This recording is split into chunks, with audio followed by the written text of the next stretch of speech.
ನಿಷ್ಠೆಯಿಂದ ಮಾಡತಕ್ಕಂಥ ಸೇವಕನಂತೆ ಮಾಡ್ತಾ ಇದ್ದಾವಲ್ಲ, ಅವುಗಳೆಲ್ಲ ಕೆಲಸ ನಿಲ್ಲಿಸಿಬಿಟ್ಟವಲ್ಲ. ಕಾರಣ ಏನು? ಆತ್ಮತ್ವ ಯಾವುದು? ಏಯಂ ಪ್ರೇತಿ ವಿಚಿಕಿತ್ಸಾ ಮನುಷ್ಯೇ ಅಸ್ತಿ ಇತಿ ಚ ಏಕೆ. ಕೆಲವರು ಹೇಳ್ತಾರೆ ಇದ್ದಾನೆ ಅಂತ, ಕೆಲವರು ಇಲ್ಲ ಅಂತ. ಆ ಪ್ರಶ್ನೆಗೆ ಉತ್ತರವಾಗಿ ಹಿಂದಿನವರು ಹೇಳಿದ್ದು ಬಿಡಿ, ಈಗಿನವರು ಹೇಳ್ತಾರೆ ಎನ್ನುವುದನ್ನು ನಾನು ವಿಸ್ತಾರವಾಗಿ ವಿವೇಚಿಸಿದ್ದೇನೆ. ಹೀಗೆ ವಿವೇಚಿಸಿದ ಮೇಲೆ ಮನುಷ್ಯರಲ್ಲಿ ಕಂಡು ಬರತಕ್ಕಂಥ ವೈಶಿಷ್ಟ್ಯ, ವೈವಿಧ್ಯಕ್ಕೆ ಹೇಗೆ ವೃಕ್ಷಕ್ಕೆ ಬೀಜ ಕಾರಣವೋ ಹಾಗೆ ಅವರ ಕರ್ಮಗಳು ಕಾರಣ. ಕರ್ಮ ಅಂದರೆ ಆಕ್ಷನ್. ಕರ್ಮ ಅಂತ ಹೇಳಿದರೆ ಒಬ್ಬ ವ್ಯಕ್ತಿ ತಾನು ಇಂಥವನು ತಾನು ಈ ಕರ್ತವ್ಯವನ್ನು ಮಾಡ್ತೇನೆ, ಇಂಥ ಫಲವನ್ನು ಪಡಿತೇನೆ ಎನ್ನುವ ದೃಷ್ಟಿಯಿಂದ ಮಾಡ್ತಕ್ಕಂಥ ಕೆಲಸ ಇದೆಯಲ್ಲ, ಇದಕ್ಕೆ ಕರ್ಮ ಅಂತ ಹೇಳ್ತಾರೆ. ಈ ಕರ್ಮ ನಮ್ಮ ಮನಸ್ಸಿನ ಆಳದ ಮೇಲೆ ತನ್ನ ಪ್ರಭಾವವನ್ನು ಬೀರ್ತದೆ, ಅದಕ್ಕೆ ಸರಿಯಾದ ಫಲವನ್ನು ತಂದು ಕೊಡುತ್ತದೆ ಎನ್ನುವುದು ಒಂದು ತತ್ವ. ಈ ಸಿದ್ಧಾಂತ, ಕರ್ಮ ಸಿದ್ಧಾಂತ, ಈ ಫಲ ಕೆಲವೊಮ್ಮೆ ಈ ಜನ್ಮದಲ್ಲೇ ಸಿಗೋದಿಲ್ಲ, ಅದನ್ನು ಪಡಿಬೇಕಾದ್ರೆ ಇನ್ನೊಂದು ಜನ್ಮವನ್ನು ಪಡಿಬೇಕಾಗ್ತದೆ ಅಂತ ಹೇಳುವುದನ್ನು, ಇದು ಋಷಿಮುನಿಗಳಿಗೆ ಗೋಚರವಾದದ್ದು. ಆಧುನಿಕ ಯುಗದಲ್ಲಿ ನಾನು ನಿನ್ನೆ ಮಾತಾಡ್ತಾ ಹೇಳಿದೆ, 72% ಅಮೆರಿಕದಲ್ಲಿ ಕರ್ಮ ಸಿದ್ಧಾಂತ, ಜನ್ಮಾಂತರ ಸಿದ್ಧಾಂತವನ್ನು ಒಪ್ತಾರೆ. ಕ್ರೈಸ್ತ ಸಂಪ್ರದಾಯವಾದಿಗಳು, ಇಸ್ಲಾಂ ಸಂಪ್ರದಾಯವಾದಿಗಳು ಇದನ್ನು ಒಪ್ಪದೇ ಇದ್ದರೂ ಅವರ ಕಟುಟೀಕೆಗೆ ಇದು ಅದು ಕಟುಕು ಒಳಗಾದರೂ ಕೂಡ ಈ ನಿಯಮ ಸರ್ವಗ್ರಾಹಿಯಾದ ವಿಶ್ವ ನಿಯಮ ಎನ್ನುವುದು ಹೆಚ್ಚು ಹೆಚ್ಚು ಸ್ಪಷ್ಟವಾಗಿ ಜನರಿಗೆ, ವಿಚಾರವಂತರಿಗೆ ಗೋಚರವಾಗ್ತಾ ಇದೆ. ಇದು ಎಷ್ಟು ನಿಖರವಾಗಿ ಕಂಪ್ಯೂಟರ್ನಲ್ಲಿ ಒಂದು ಸಣ್ಣ ಪುಟ್ಟ ವಿಚಾರ ಹಾಕಿದರೂ ಕೂಡ ಅದು ಹೇಗೆ ಸಂಗ್ರಹ ಮಾಡಿ ಇಡುತ್ತದೆ. ಹಾಗೆ ವಿಶ್ವ ನಿಯಾಮಕ ಶಕ್ತಿಗೂ ಸೂಕ್ಷ್ಮಾತಿ ಸೂಕ್ಷ್ಮವಾದ ವಸ್ತುಗಳು ಎಷ್ಟಿವೆ ಈ ಜಗತ್ತಿನಲ್ಲಿ ಇನ್ನೂ ಪೂರ್ಣ ಗೊತ್ತಾಗಿಲ್ಲ ವಿಜ್ಞಾನಿಗಳಿಗೆ. ಹಾಗೆ ಮನಸ್ಸಿನಲ್ಲಿ ನಮ್ಮ ಯೋಚನೆಗಳು, ಯೋಚನಾ ತರಂಗಗಳು, ಎಲೆಕ್ಟ್ರೋಮ್ಯಾಗ್ನೆಟಿಕ್ ಇಂಪಲ್ಸ್ ಅಂತ ಹೇಳುವ ಮಾತಿದೆ. ಯೋಚನೆ ಇವುಗಳು ನಮ್ಮ ಸುಪ್ತ ಮನಸ್ಸಿನಲ್ಲಿ ಗುಪ್ತ ರೂಪದಿಂದ ಇರ್ತವೆ ಎನ್ನುವುದು ಗೊತ್ತಾಗಿದೆ. ಆದ್ದರಿಂದ ಈ ಜಗತ್ತಿಗೆ ಬರುವಾಗ ಪ್ರತಿಯೊಬ್ಬ ವ್ಯಕ್ತಿಯು ತನಗೆ ಯೋಗ್ಯವಾದ ತನ್ನ ಕರ್ಮ ಫಲಗಳನ್ನು ಅನುಭವಿಸಲಿಕ್ಕೆ ಯೋಗ್ಯವಾದ ಶರೀರದಲ್ಲಿ ಬಂದು ಅವನ ಆಟ ಆಡ್ತಾನೆ. ಅದಕ್ಕೆ ವ್ಯವಸ್ಥೆ, ಇದರ ಸೂತ್ರಧಾರಿಯಾಗಿ ಭಗವಂತನಿದ್ದಾನೆ ಎನ್ನುವ ತತ್ವ. ಆದ್ದರಿಂದ ಮನುಷ್ಯನ ಸುಖ ದುಃಖಗಳಿಗೆ ಕಾರಣ ಭಗವಂತ ಅಲ್ಲ, ಕಾರಣ ನಾಮೇ. ಇದನ್ನು ಯಾರೂ ಒಪ್ಪಲಿಕ್ಕೆ ತಯಾರಿಲ್ಲ, ಗೊತ್ತಾಗುವುದಿಲ್ಲ. ಯಾಕಂದರೆ ಸೂಕ್ಷ್ಮ ವಿಚಾರ ನಮಗೆ ತಿಳಿಯೋದಿಲ್ಲ. ಹೇಳಿ ಇನ್ನೊಬ್ಬರು ಹೇಳಿದರೆ ಕೇಳೋದಿಲ್ಲ, ಮೊಂಡುವಾದ ಮಾಡ್ತೇವೆ. ಅದಕ್ಕೋಸ್ಕರವೇ ನಾನು ಶಾಸ್ತ್ರ, ಯುಕ್ತೆ, ಅನುಭೂತಿ, ಆ ಬಳಿಕ ವೈಜ್ಞಾನಿಕ ಸಂಶೋಧನೆಗಳಿಂದ ದೊರೆತಂತಹ ಬೆಳಕು, ಇವುಗಳ ಆಧಾರದಿಂದ ಇದನ್ನು ನಾನು ಸಂಗ್ರಹಿಸಿದೆ. ಹೀಗೆ ವಿಶ್ವನಿಯಾಮಕನಿದ್ದಾನೆ. ನಾದತ್ತೇ ಕಸ್ಯಚಿತ್ ಪಾಪಂ ನಚೈವ ಅದು ಅಜ್ಞಾನೇನಾವೃತಂ ಜ್ಞಾನಂ ತೇನ ಮುಖ್ಯಂತಿ ಜಂತವ ಅಂತ ಬರ್ತದೆ ಅಲ್ಲಿ. ಭಗವಂತನು ಇದರಲ್ಲಿ ಕೈ ಹಾಕೋದಿಲ್ಲ. ನಿಮಗೆ ಸ್ವಾತಂತ್ರ್ಯ ಕೊಟ್ಟಿದ್ದಾನೆ, ಬುದ್ಧಿಯನ್ನು ಕೊಟ್ಟಿದ್ದಾನೆ. ಆತ್ಮನ ಪ್ರತಿಕೂಲಾನಿ ಪರೇಶಾನ್ ನ ಸಮಾಚರಿತನ್ ಒಂದು ವಾಕ್ಯ ಇದೆ. ತನಗೆ ಯಾವುದು ನೋವುಂಟು ಮಾಡ್ತದೋ ಅದನ್ನು ಇತರರಿಗೆ ಮಾಡಬಾರ್ದು. ನನಗೆ ಯಾವುದು ದುಃಖವನ್ನು ತರ್ತದೋ ಅದನ್ನು, ಆ ದುಃಖವನ್ನು ನಾವು ಇತರರಿಗೆ ಕೊಡಬಾರ್ದು. ಅದಕ್ಕೆ ದೋಷವಾಗುತ್ತೆ, ಪಾಪಕರ್ಮವಾಗುತ್ತೆ, ಅದರ ಫಲವನ್ನು ತಿನ್ನಬೇಕಾಗ್ತದೆ. ಇದು ಸಾಮಾನ್ಯ ಬುದ್ಧಿ ಉಳ್ಳವರಿಗೆಲ್ಲರಿಗೂ ಗೊತ್ತಾಗ್ತದೆ. ಹಸಿದಾಗ ನನಗೆ ಹೊಟ್ಟೆಗೆ ಸ್ವಲ್ಪ ಅನ್ನ ಕೊಟ್ಟರೆ ಸಂತೋಷ ಆಗುತ್ತೆ. ಖಾರ ಕೊಟ್ಟು, ಖಾರ ವಸ್ತುವನ್ನು ಕೊಟ್ಟು ಹೊಟ್ಟೆ ಉರಿಯುವ ಹಾಗೆ ಮಾಡಿ, ಹೊರಳಾಡುವ ಹಾಗೆ ಮಾಡಿದರೆ, ಇನ್ನೊಬ್ಬ ಮಾಡಿದರೆ ನನಗೆ ಎಷ್ಟು ಸಂಕಟ ಆಗುತ್ತೆ. ಹೀಗೆ ಆತ್ಮನ ಪ್ರತಿಕೂಲಾನಿ ಪರೇಶಾನ್ ನ ಸಮಾಚರೇ, ಇತರರಿಗೆ ಮಾಡಬಾರದು ಅಂತ ಈ ಒಂದು ಅರಿವು, ಆ ವಿಶ್ವನಿಯಾಮಕ ಶಕ್ತಿಯ ಅರಿವು ನಮಗೆ ಈ ಬದುಕು ಎನ್ನುವುದು ನಾವು ಮೇಲೇರಿ ಹೋಗುವುದಕ್ಕೆ ವಿಕಾಸದ ವಿವಿಧ ಹಂತಗಳನ್ನು ಮೇಲೇರಿ ಹೋಗಲಿಕ್ಕೆ ಕೊಡಮಾಡಿದ ಅವಕಾಶ. ಇದನ್ನು ಸದುಪಯೋಗ ಮಾಡಿಕೊಂಡು ಸತ್ಕರ್ಮವನ್ನು ಆಚರಣೆ ಮಾಡಿದರೆ ನಾವು ಮೇಲಕ್ಕೆ ಹೋಗ್ತೇವೆ. ದುಷ್ಕರ್ಮ ಮಾಡಿದರೆ ದುಃಖ ರೂಪವಾದ ಶಿಕ್ಷೆ ಬರ್ತದೆ. ಆ ಶಿಕ್ಷೆಯಿಂದ ನಾವು ನಮ್ಮನ್ನು ತಿದ್ದಿಕೊಂಡು ಮೆಲ್ಲನೆ ಮೇಲೇರಿ ಕೊನೆಯದಾಗಿ ಪರಮಾತ್ಮನಲ್ಲಿ ಲೀನವಾಗಬೇಕೆನ್ನುವುದು ಸನಾತನ ಧರ್ಮ ಸಾರುವ ತತ್ವ. ಹೆಚ್ಚು ಕಡಿಮೆ ಬೇರೆ ಬೇರೆ ಧರ್ಮಗಳಲ್ಲಿ ಭಾವನೆಗೆ ಪ್ರಾಧಾನ್ಯವಿದೆ. ಆದರೆ ಹೆಚ್ಚು ಸಂಶೋಧನೆ ಈ ನೆಲದಲ್ಲಿ, ಈ ರಾಷ್ಟ್ರದಲ್ಲಿ ನಡೆದಿದೆ. ಅಸಂಖ್ಯ ಸಂತ ಮಹಾತ್ಮರು ಇಲ್ಲಿ ಉದಿಸಿದ್ದಾರೆ. ಈ ತತ್ವಗಳಲ್ಲಿ, ಅವರ ಬೋಧನೆಗಳಲ್ಲಿ, ಸಾಧನೆಗಳಲ್ಲಿ ಒಂದು ಸಾಮ್ಯ ಕಂಡು ಬರ್ತದೆ. ಅದರಿಂದ ಕಷ್ಟ ಬಂದಾಗ ಮನುಷ್ಯರು ಎಷ್ಟೆಷ್ಟು ಕಷ್ಟ ಅನುಭವಿಸ್ತಾರೆ. ಮನುಷ್ಯನ ಬದುಕಿನಲ್ಲಿ ಚಿಂತೆಯ ಕುಲುಮೆಯಲ್ಲಿ ಕಾಯಿಸುವ ಎಂತೆಂಥ ಕಷ್ಟ ಸಂಕಟಗಳು ಬರ್ತಾವೆ. ಅದನ್ನು ಹೇಳಿ ಪೂರೈಸಲಿಕ್ಕೆ ಸಾಧ್ಯ ಇಲ್ಲ. ನಾವೇನೋ ಶರೀರ ಸ್ವಲ್ಪ ಗಟ್ಟಿಮುಟ್ಟಾಗಿರುವಾಗ ಹೊರಗಡೆ ತಿರುಗಾಡಿ ನೋಡಿದಾಗ, ಬೆಂಗಳೂರಿನಲ್ಲಿ ಅಲ್ಲಿ ಇಲ್ಲಿ ತಿರುಗಾಡಿ ನೋಡಿದಾಗ ಜನರು ಎಷ್ಟು ಚುರುಕಾಗಿದ್ದಾರೆ, ಎಲ್ಲಿಯೂ ಶವಗಳು ಕಾಣೋದಿಲ್ಲ, ಅದನ್ನು ಮನುಷ್ಯರು ಸಾಯುವುದೇ ಇಲ್ಲ ಅಂತ ಕಾಣುತ್ತೆ ಅಂತ ಹೇಳಲಿಕ್ಕೆ ಸಾಧ್ಯವ?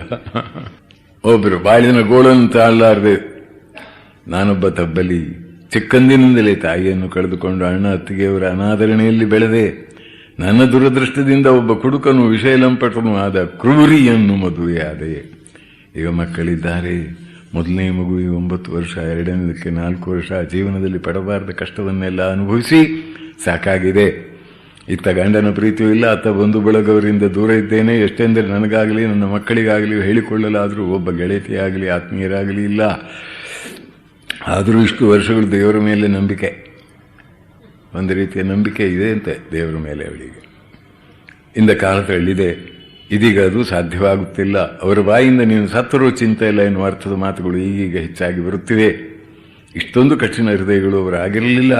ಈಗ ಅವರು ಮಾನಸಿಕವಾಗಿ ದೈಹಿಕವಾಗಿ ಹಿಂಸೆಯಿಂದ ಘೋರ ನರಕದಲ್ಲಿ ತಳ್ಳಿದ್ದಾರೆ.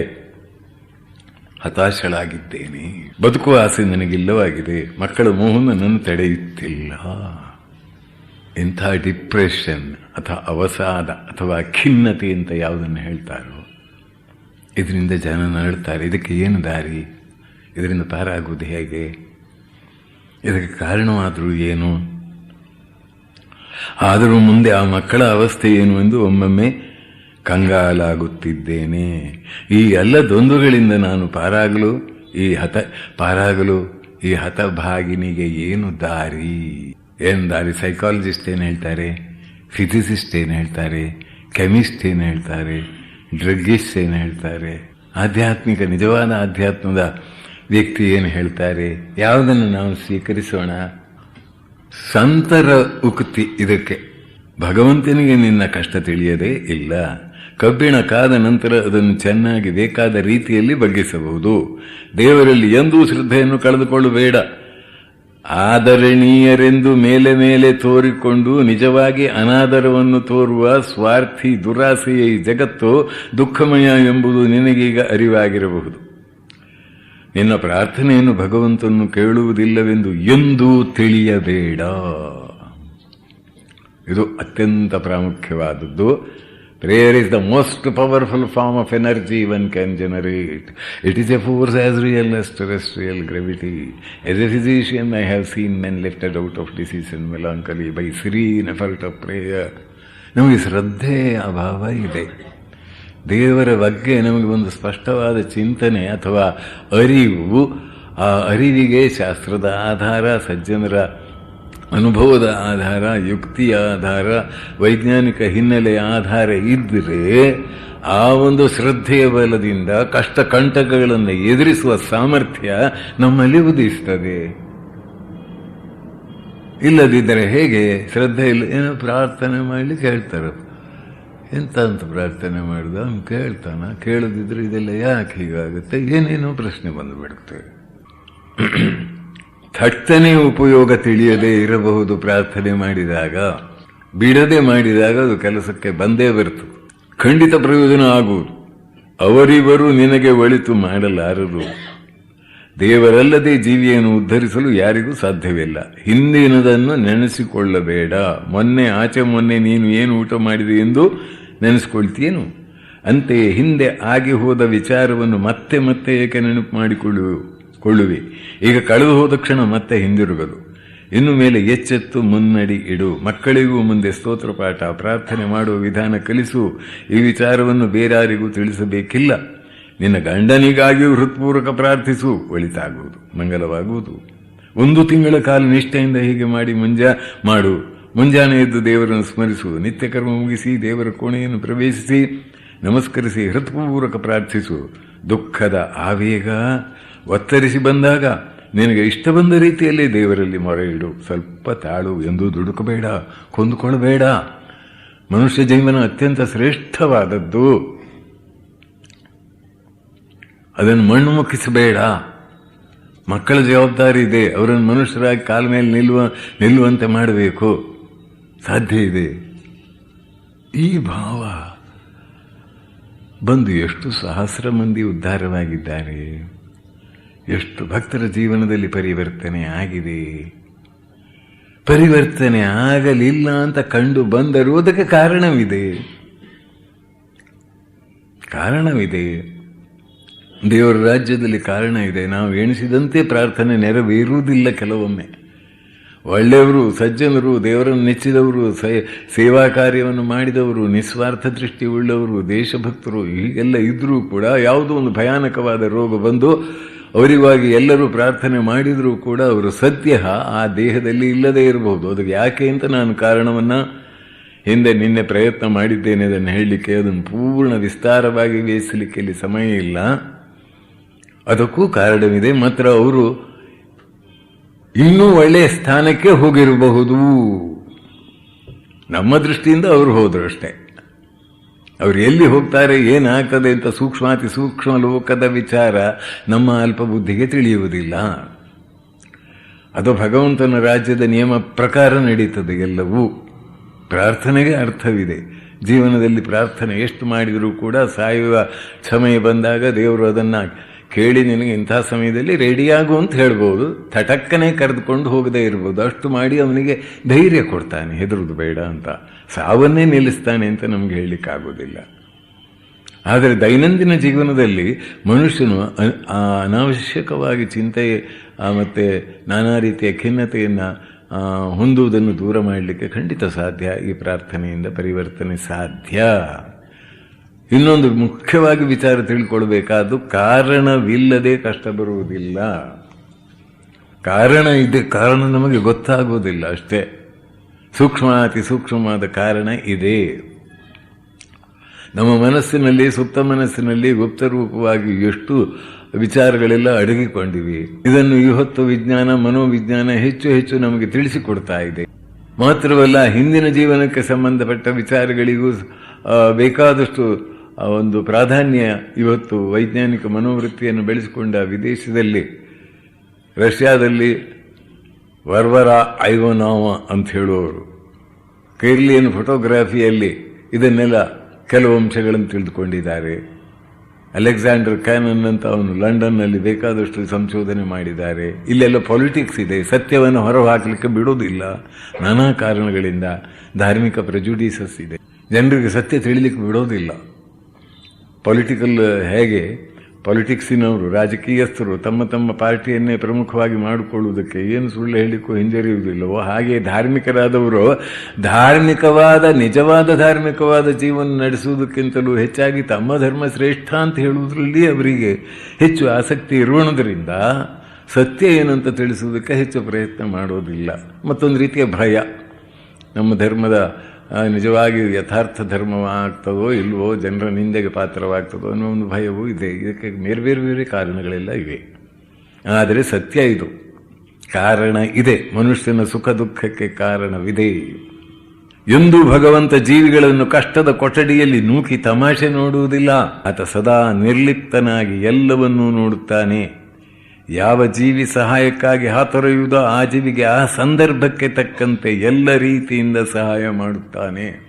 ಇದು ಭಕ್ತರ ಜೀವನದಲ್ಲಂತೂ ಅಸಂಖ್ಯ ಉದಾಹರಣೆಗಳಿವೆ. ಅದನ್ನೆಲ್ಲ ಹೇಳಲಿಕ್ಕೆ ಹೊರಟ್ರೆ ಇದೆಲ್ಲ ಸೆಂಟಿಮೆಂಟಲ್ ಫೂಲ್ಸ್ ಅಂತ ಹೇಳಿಬಿಡ್ತಾರೆ.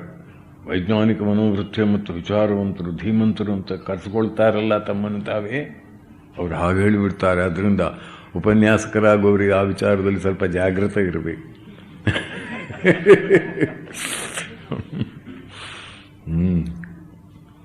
ವೈಚಾರಿಕತೆ ಅಂದರೆ ಭಕ್ತರ ಅನುಭವಗಳನ್ನು ಸೆಂಟಿಮೆಂಟಾಲಿಟಿ ಅಂತೆ. ಅಸಂಖ್ಯ ಉದಾಹರಣೆಗಳು ಸಿಕ್ಕಿವೆ ಸಂತರ ಮಂತರ ಜೀವನದಲ್ಲಿ, ಅಸಂಖ್ಯ, ಒಂದೆರಡಲ್ಲ. ಸಾಮಾನ್ಯರ ಜೀವನದಲ್ಲಿಯೂ, ಸರಳ ಹೃದಯಗಳ ಜೀವನದಲ್ಲಿಯೂ ಕಂಡುಬರುತ್ತದೆ ಇದು. ಭಗವತ್ ಪ್ರಾರ್ಥನೆಯಿಂದ ಉನ್ನತಿಯನ್ನು ಏರಿದ್ದು.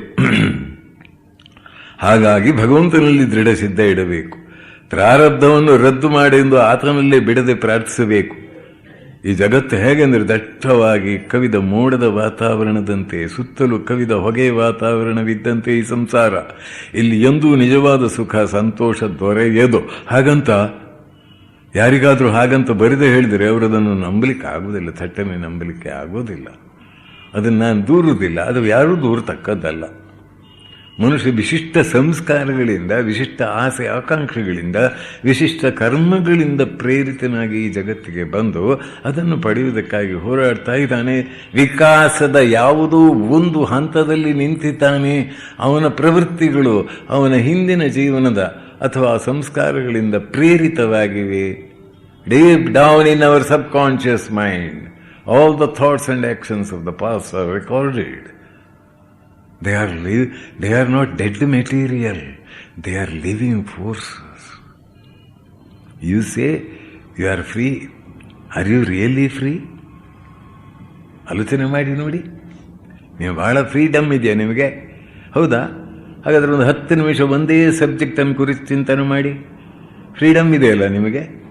ಹೌದು, ಆನ್ ಫ್ರೀ. ಅದರಲ್ಲಿ 15 ನಿಮಿಷ ಮನಸ್ಸನ್ನು ಒಂದೇ ಸಬ್ಜೆಕ್ಟಿನಲ್ಲಿ ನಿಲ್ಲಿಸಲಿಕ್ಕಾಗತ್ತಾ? ಇಲ್ಲ. ಯಾಕೆ?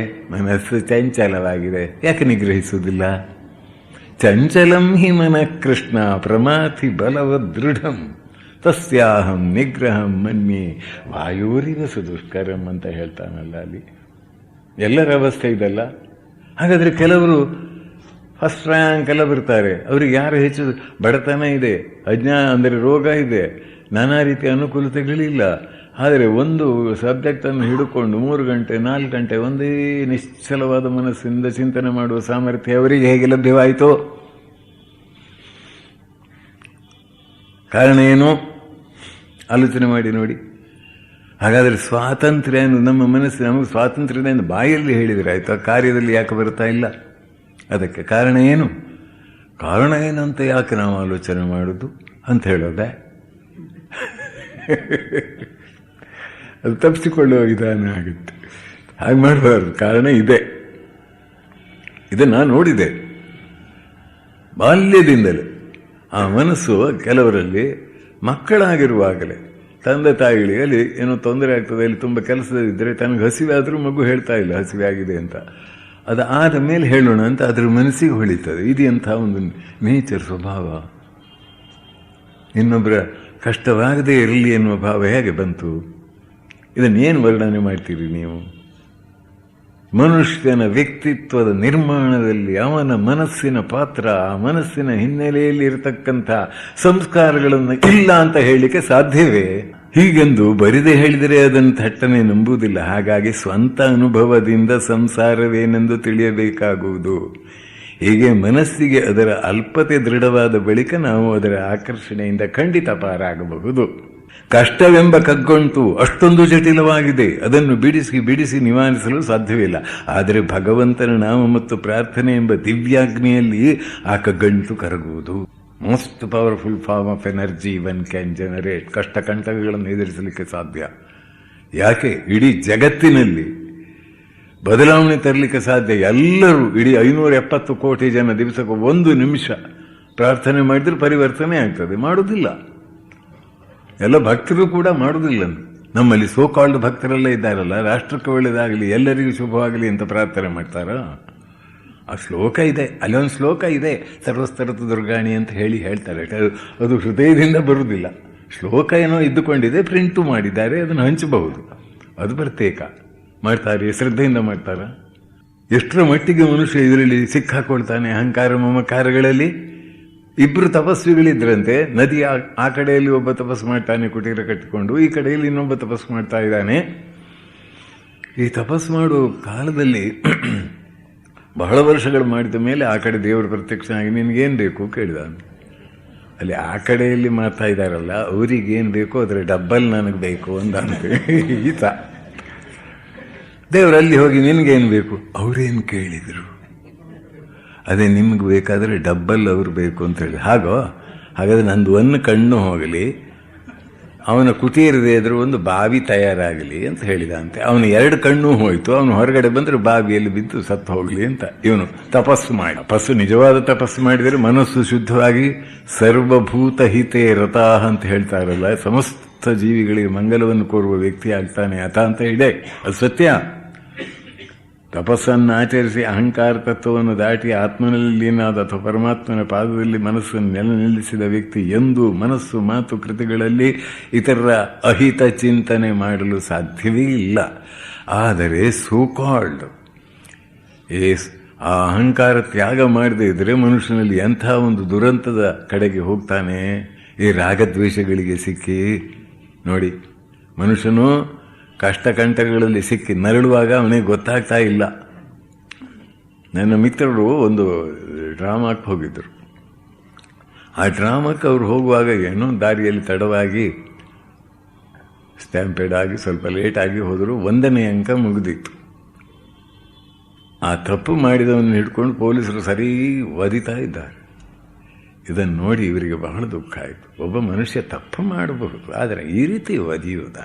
ಆ ರೀತಿ ಮನುಷ್ಯ ಅಲ್ವಾ ಅವನು? ಆ ದೃಷ್ಟಿಯಿಂದ ಸತ್ಯ. ಆದರೆ 1ನೇ ಅಂಕದಲ್ಲಿ ಅವನು 500 ಜನರಿಗೆ ನಾನಾ ರೀತಿಯಲ್ಲಿ ತೊಂದರೆ ಕೊಟ್ಟಿದ್ದಾನೆ, ಅಂದರೆ ಪ್ರಾಣ ಸಂಕಟ ಉಂಟು ಮಾಡಿದ್ದಾನೆ. ಅದು ಇವರ ಕಣ್ಣಿಗೆ ಬಿದ್ದಿಲ್ಲ ಅಷ್ಟೇ. ಈಗ ಅವನಿಗೆ ಹೊಡೆಯುವುದನ್ನು ನೋಡಿ ಇವರಿಗೆ ಎಂಥ ನ್ಯಾಯ ಇದು, ಹೀಗೆ ಮಾಡೋದೆ? ಕಲ್ಪ ಕನಿಕರ ಬೇಡವೇ ಮನುಷ್ಯನ ಮೇಲೆ? ಈ ಪ್ರಶ್ನೆಯನ್ನು ಅದನ್ನು ಭಗವದ್ಗೀತೆಯಲ್ಲಿ ಬಹಳ ಸುಂದರವಾಗಿ ಅಥವಾ ಮಹಾಭಾರತದಲ್ಲಿ ಅದನ್ನೆಲ್ಲ ಸುಂದರವಾಗಿ ಚಿಂತಿಸಿದ್ದಾರೆ. ಅನ್ಯಾಯ ಮಾಡಿದ್ದಕ್ಕೆ ಫಲ ಅದು ಕೂಡ ಬರ್ತಾ ಇದೆ. ಆ ಅನ್ಯಾಯ ಮಾಡಿದ್ದೀವನು ನೋಡಲಿಲ್ಲ, ಫಲವನ್ನು ಅವನು ತಿನ್ನುವಾಗ ಮಾತ್ರ ನೋಡಿದ್ದರಿಂದ ಇವನಿಗೆ ಅವನ ಮೇಲೆ ಕನಿಕರ. ಹಾಗೆ ಜೀವಿ ಮಾಡಿದ್ದಕ್ಕೆ ಭಗವಂತ ನಿಷ್ಪಕ್ಷಪಾತ ದೃಷ್ಟಿಯಿಂದ, ಭಗವಂತ ಒಬ್ಬ ಮಾತ್ರ, ಅದಕ್ಕೆ ನೀವು ಪೂರ್ಣ ವಿಶ್ವಾಸ ಇಡಬಹುದು.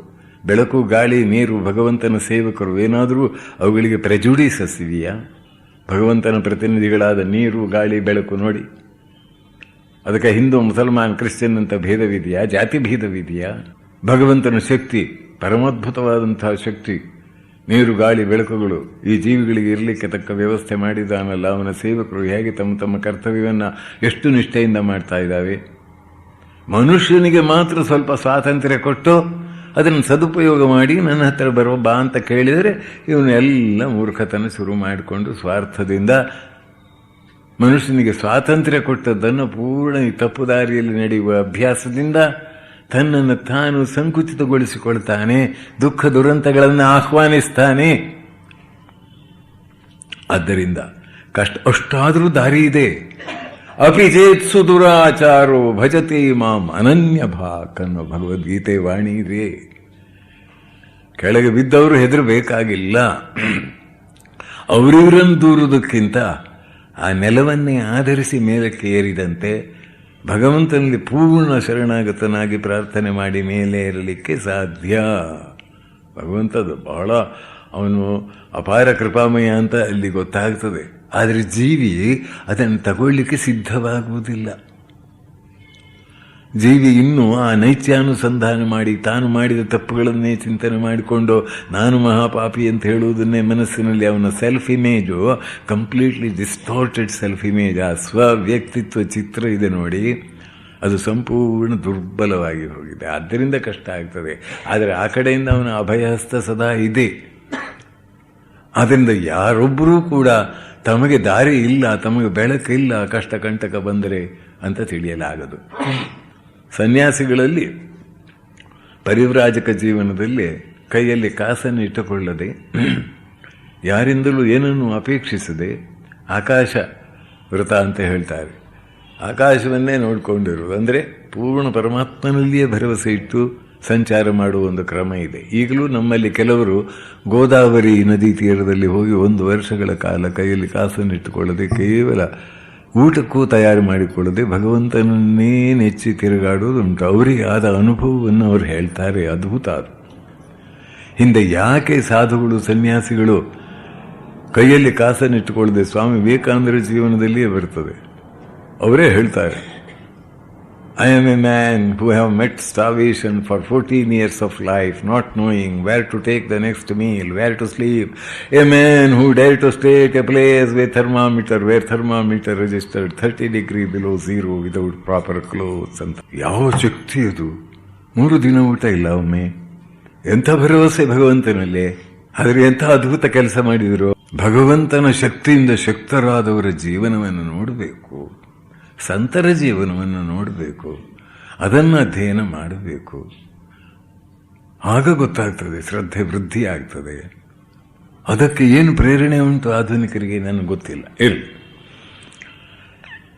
ಆಗಾಗ ಉಂಡ ಆಹಾರ ರುಚಿ ತೋರುವಂತೆ ಮುಂದೆಯೂ ಸ್ವಲ್ಪ ಕಾಲ ಹಿಂದಿನ ಕಷ್ಟಗಳ ನೆನಪಾಗುವುದು. ಹೆದರುವುದು ಬೇಡ, ಖಂಡಿತ ಒಳಿತ ಆಗುವುದು. ಇನ್ನೊಂದು ಕಡೆ ಕಷ್ಟ ಬರ್ತದೆ ಅಂದರೆ ಹೇಗೆ? ಮರ ಬೀಳ್ತದೆ, ವಿದ್ಯುತ್ ಆಘಾತವಾಗ್ತದೆ. ಮಲಗಿದವರಿಗೆ ಯಾವ ಥರದ ತೊಂದರೆ ಆಗಲಿಲ್ಲ. 3-4 ಮಕ್ಕಳು ಆ ಒಬ್ಬ ಹೆಂಗಸಿಗೆ ವಿದ್ಯುದಾಘಾತವಾಗಿ ಸೊಂಟಕ್ಕೆ ಕೆಳಗಿನ ಭಾಗ ನಿರ್ಜೀವವಾಗಿದೆ, ಬೆಡ್ ಸೋರ್ಸ್ ಆಗಿದೆ, ಮಲಗಿದಲ್ಲಿಂದ ಹೇಳಲಿಕ್ಕಾಗುವುದಿಲ್ಲ. ಗಂಡ ರೋಸಿ ಓಡಿ ಹೋಗಲಿಲ್ಲ. ಮಕ್ಕಳಿಗೆ ಸರಿಯಾದ ಅನ್ನಾಹಾರ ಕೊಡಲಿಕ್ಕೆ ವ್ಯವಸ್ಥೆ ಇಲ್ಲ. ಅಲ್ಲಿ ಹಾಸ್ಪಿಟಲ್ಲಿಗೆ ಹಾಕಿದರೆ ಅವರಿಗೆ ಡ್ರಿಪ್ ಕೊಡಿ ಅಂತ ಹೇಳಿದರೆ ಡ್ರಿಪ್ ಕೊಡಲಿಕ್ಕೆ ಅವರು ಇಂತಿಷ್ಟು ಮಾಮೂಲು ಸಿಗಬೇಕು ಅಂತ ಅವರು ಕೇಳ್ತಾರೆ. ಈ ಕಡೆಯಿಂದ ಸಾಯುವುದಿಲ್ಲ. ಇದು ಎಂಥ ಅವಸ್ಥೆ! ಸಫರಿಂಗ್ ಹೇಗೆ ಬರ್ತದೆ? ಇದನ್ನು ತಡ್ಕೊಳ್ಳೋದು ಹೇಗೆ? ಸಾಮಾನ್ಯರ ದೇವರಲ್ಲಿರುವ ಭಕ್ತಿ ಎಲ್ಲ ಹಾರಿ ಹೋಗುತ್ತಲ್ಲ. ಏನು ಮಾಡ್ತೀರಿ? ಕಷ್ಟಕಂಟಗಳನ್ನು ಎದುರಿಸುವುದು ಹೇಗೆ? ಯಾರ ಹತ್ರ ಕೇಳುವುದು? ಸೈಕಾಲಜಿಸ್ಟ್ ಹತ್ರ ಹೋದರೂ ಅವರು ಬ್ಯುಸಿ ಇರ್ತಾರೆ. ಅವರೊಂದು ಪ್ರಿಸ್ಕ್ರಿಪ್ಷನ್ ಬರೆದು ಈ ಮಾತ್ರೆಯನ್ನು ತೆಗೆದುಕೊಳ್ಳಿ ಅಂತ ಹೇಳ್ತಾರೆ. ಅದು ಸರಿಯೇ? ಯಾರನ್ನು ಕೇಳೋದು? ಅಪ್ಲಿಕೇಶನ್ ಹಾಕುವುದೇ ಪ್ರೈಮ್ ಮಿನಿಸ್ಟರ್ ಇದು ಫಂಡಿನಿಂದ ಏನಾದರೂ ಲಾಭ ಹಣ ಸಿಗುತ್ತದೆ ಅಂತ ಅಪ್ಲಿಕೇಶನ್ ಹೋಗಿ ಬರುವುದರಲ್ಲಿ ಇವರು ಈ ಜಗತ್ತಿನಿಂದ ನಿರ್ಗಮಿಸಬೇಕಾದಂಥ ಸ್ಥಿತಿ. ಇದನ್ನು ಹೇಗೆ ಎದುರಿಸುವುದು? ಭಗವಂತನನ್ನು ಕರೀಲಿಕ್ಕೆ ಸಿದ್ಧತೆ ಬೇಕು. ಕಾಲಚಕ್ರದ ಉರುಳಾಟದಲ್ಲಿ ದುಃಖ ಸಂತಸ ಸಹಜ. ಕಷ್ಟ ಪರಂಪರೆಯೇ ಬಂದರೂ ಧೃತಿಗೆಡಬಾರದು. ಇದಕ್ಕೆ ಪ್ರಿಪರೇಷನ್ ಬೇಕು. ಇದಕ್ಕೆ ಭಕ್ತರ ಸಹವಾಸದಿಂದ ನಮಗೆ ಅವರು ಹತ್ತಿರ ಹೋದಾಗ ನನ್ನ ಜೀವನದಲ್ಲಿ ಇಂತಿಂತಹ ಕಷ್ಟ ಬಂತು, ದೇವರಲ್ಲಿ ಪೂರ್ಣ ಶರಣಾಗತನಾಗಿದ್ದೆ, ಆಯಿತು ಹೋಯಿತು, ಇನ್ನು ಒಂದು ತುತ್ತು ಅನ್ನವೂ ಸಿಗುವುದಿಲ್ಲ ಅಂತ ಆಲೋಚನೆ ಮಾಡಿ ಸುಮ್ಮನೆ ಇದ್ದೆ, ಪ್ರಾರ್ಥನೆ ಮಾಡ್ತಾ ಇದ್ದಕ್ಕಿದ್ದಂತೆ ಎಲ್ಲಿಂದಲೋ ಬಂತು ಎಲ್ಲ ವ್ಯವಸ್ಥೆ, ಊಟ, ಅಕ್ಕಿ, ಮತ್ತೊಂದು ಇನ್ನೊಂದು ಅಂತ. ಭಕ್ತರ ಜೀವನದಲ್ಲಿ 106 ಘಟನೆಗಳಿವೆ. 106. ಅದನ್ನು 10 ನಾವು ಸಂಗ್ರಹ ಮಾಡಿ ಇಟ್ಟುಕೊಂಡು ನಮಗೆ ಕಷ್ಟ ಬಂದಾಗ ಏಕಪ್ರಕಾರ ಅವನು ಇರುವುದು ಸತ್ಯ ಅಂತ, ಅದರಿಂದ ಅವನಮ್ಮ ಕರೀಲಿಕ್ಕೆ ನಮಗೆ ನಿಜವಾದ ಒಂದು ಆ ಶ್ರದ್ಧೆ ಯೋಗ್ಯತೆ ಬಂದರೆ ಎಂಥ ಅದ್ಭುತ ಸಾಧನೆಯಾಗ್ತದೆ. ಕಷ್ಟಕಂಟಗಳು ನಮ್ಮನ್ನು ಇಷ್ಟನಾಮದಲ್ಲಿ ನಿಷ್ಠೆಯಿಂದ ಮುನ್ನಡೆಯಲಿಕ್ಕೆ ದೇವರು ಕೊಡಮಾಡಿದ ಉಪಕಾರ. ಹಾಗೆ ತಿಳಿಯುವ ಶಕ್ತಿ ಬಂದರೆ ಅದೀಗ ನಿಜವಾದ ಭಕ್ತಿ. ಅದಕ್ಕೆ ಆ ಸರ್ವಶಕ್ತನಾದ ಭಗವಂತನ ಮೇಲೆ ಪ್ರೀತಿ ಬೇಕು. ಆ ಪ್ರೀತಿ ಹೇಗೆ ಬರುತ್ತೆ? ಮಹಾತ್ಮ್ಯ ಜ್ಞಾನದಿಂದ ಬರುತ್ತದೆ ಅಂತ ಮಧ್ವಾಚಾರ್ಯರು ಹೇಳಿದ್ದಾರೆ. ಭಗವಂತನ ಮಹಾತ್ಮೆ ಮಹಿಮೆಯನ್ನು ತಿಳಿದ ಕೂಡಲೇ ಅವನ ಮೇಲೆ ಪ್ರೀತಿ ಉಕ್ಕಿ ಹರಿತದೆ, ಸುದೃಢವಾದ ಭಕ್ತಿ ಬರ್ತದೆ ಅಂತ. ಈ ಮಹಾತ್ಮೆಯನ್ನು ನಾನು ಮುಂದೆಯಿಂದ ಅದನ್ನು ವಿವರಿಸಲಿಕ್ಕೆ ಬಹಳಷ್ಟು ನನ್ನ ಶಕ್ತಿಯನ್ನು ಉಪಯೋಗಿಸಿದೆ. ಆದರೂ ನನಗೆ ತೃಪ್ತಿ ಇಲ್ಲ, ಇನ್ನೂ ಎಷ್ಟೋ ಹೇಳಬಹುದಿತ್ತು.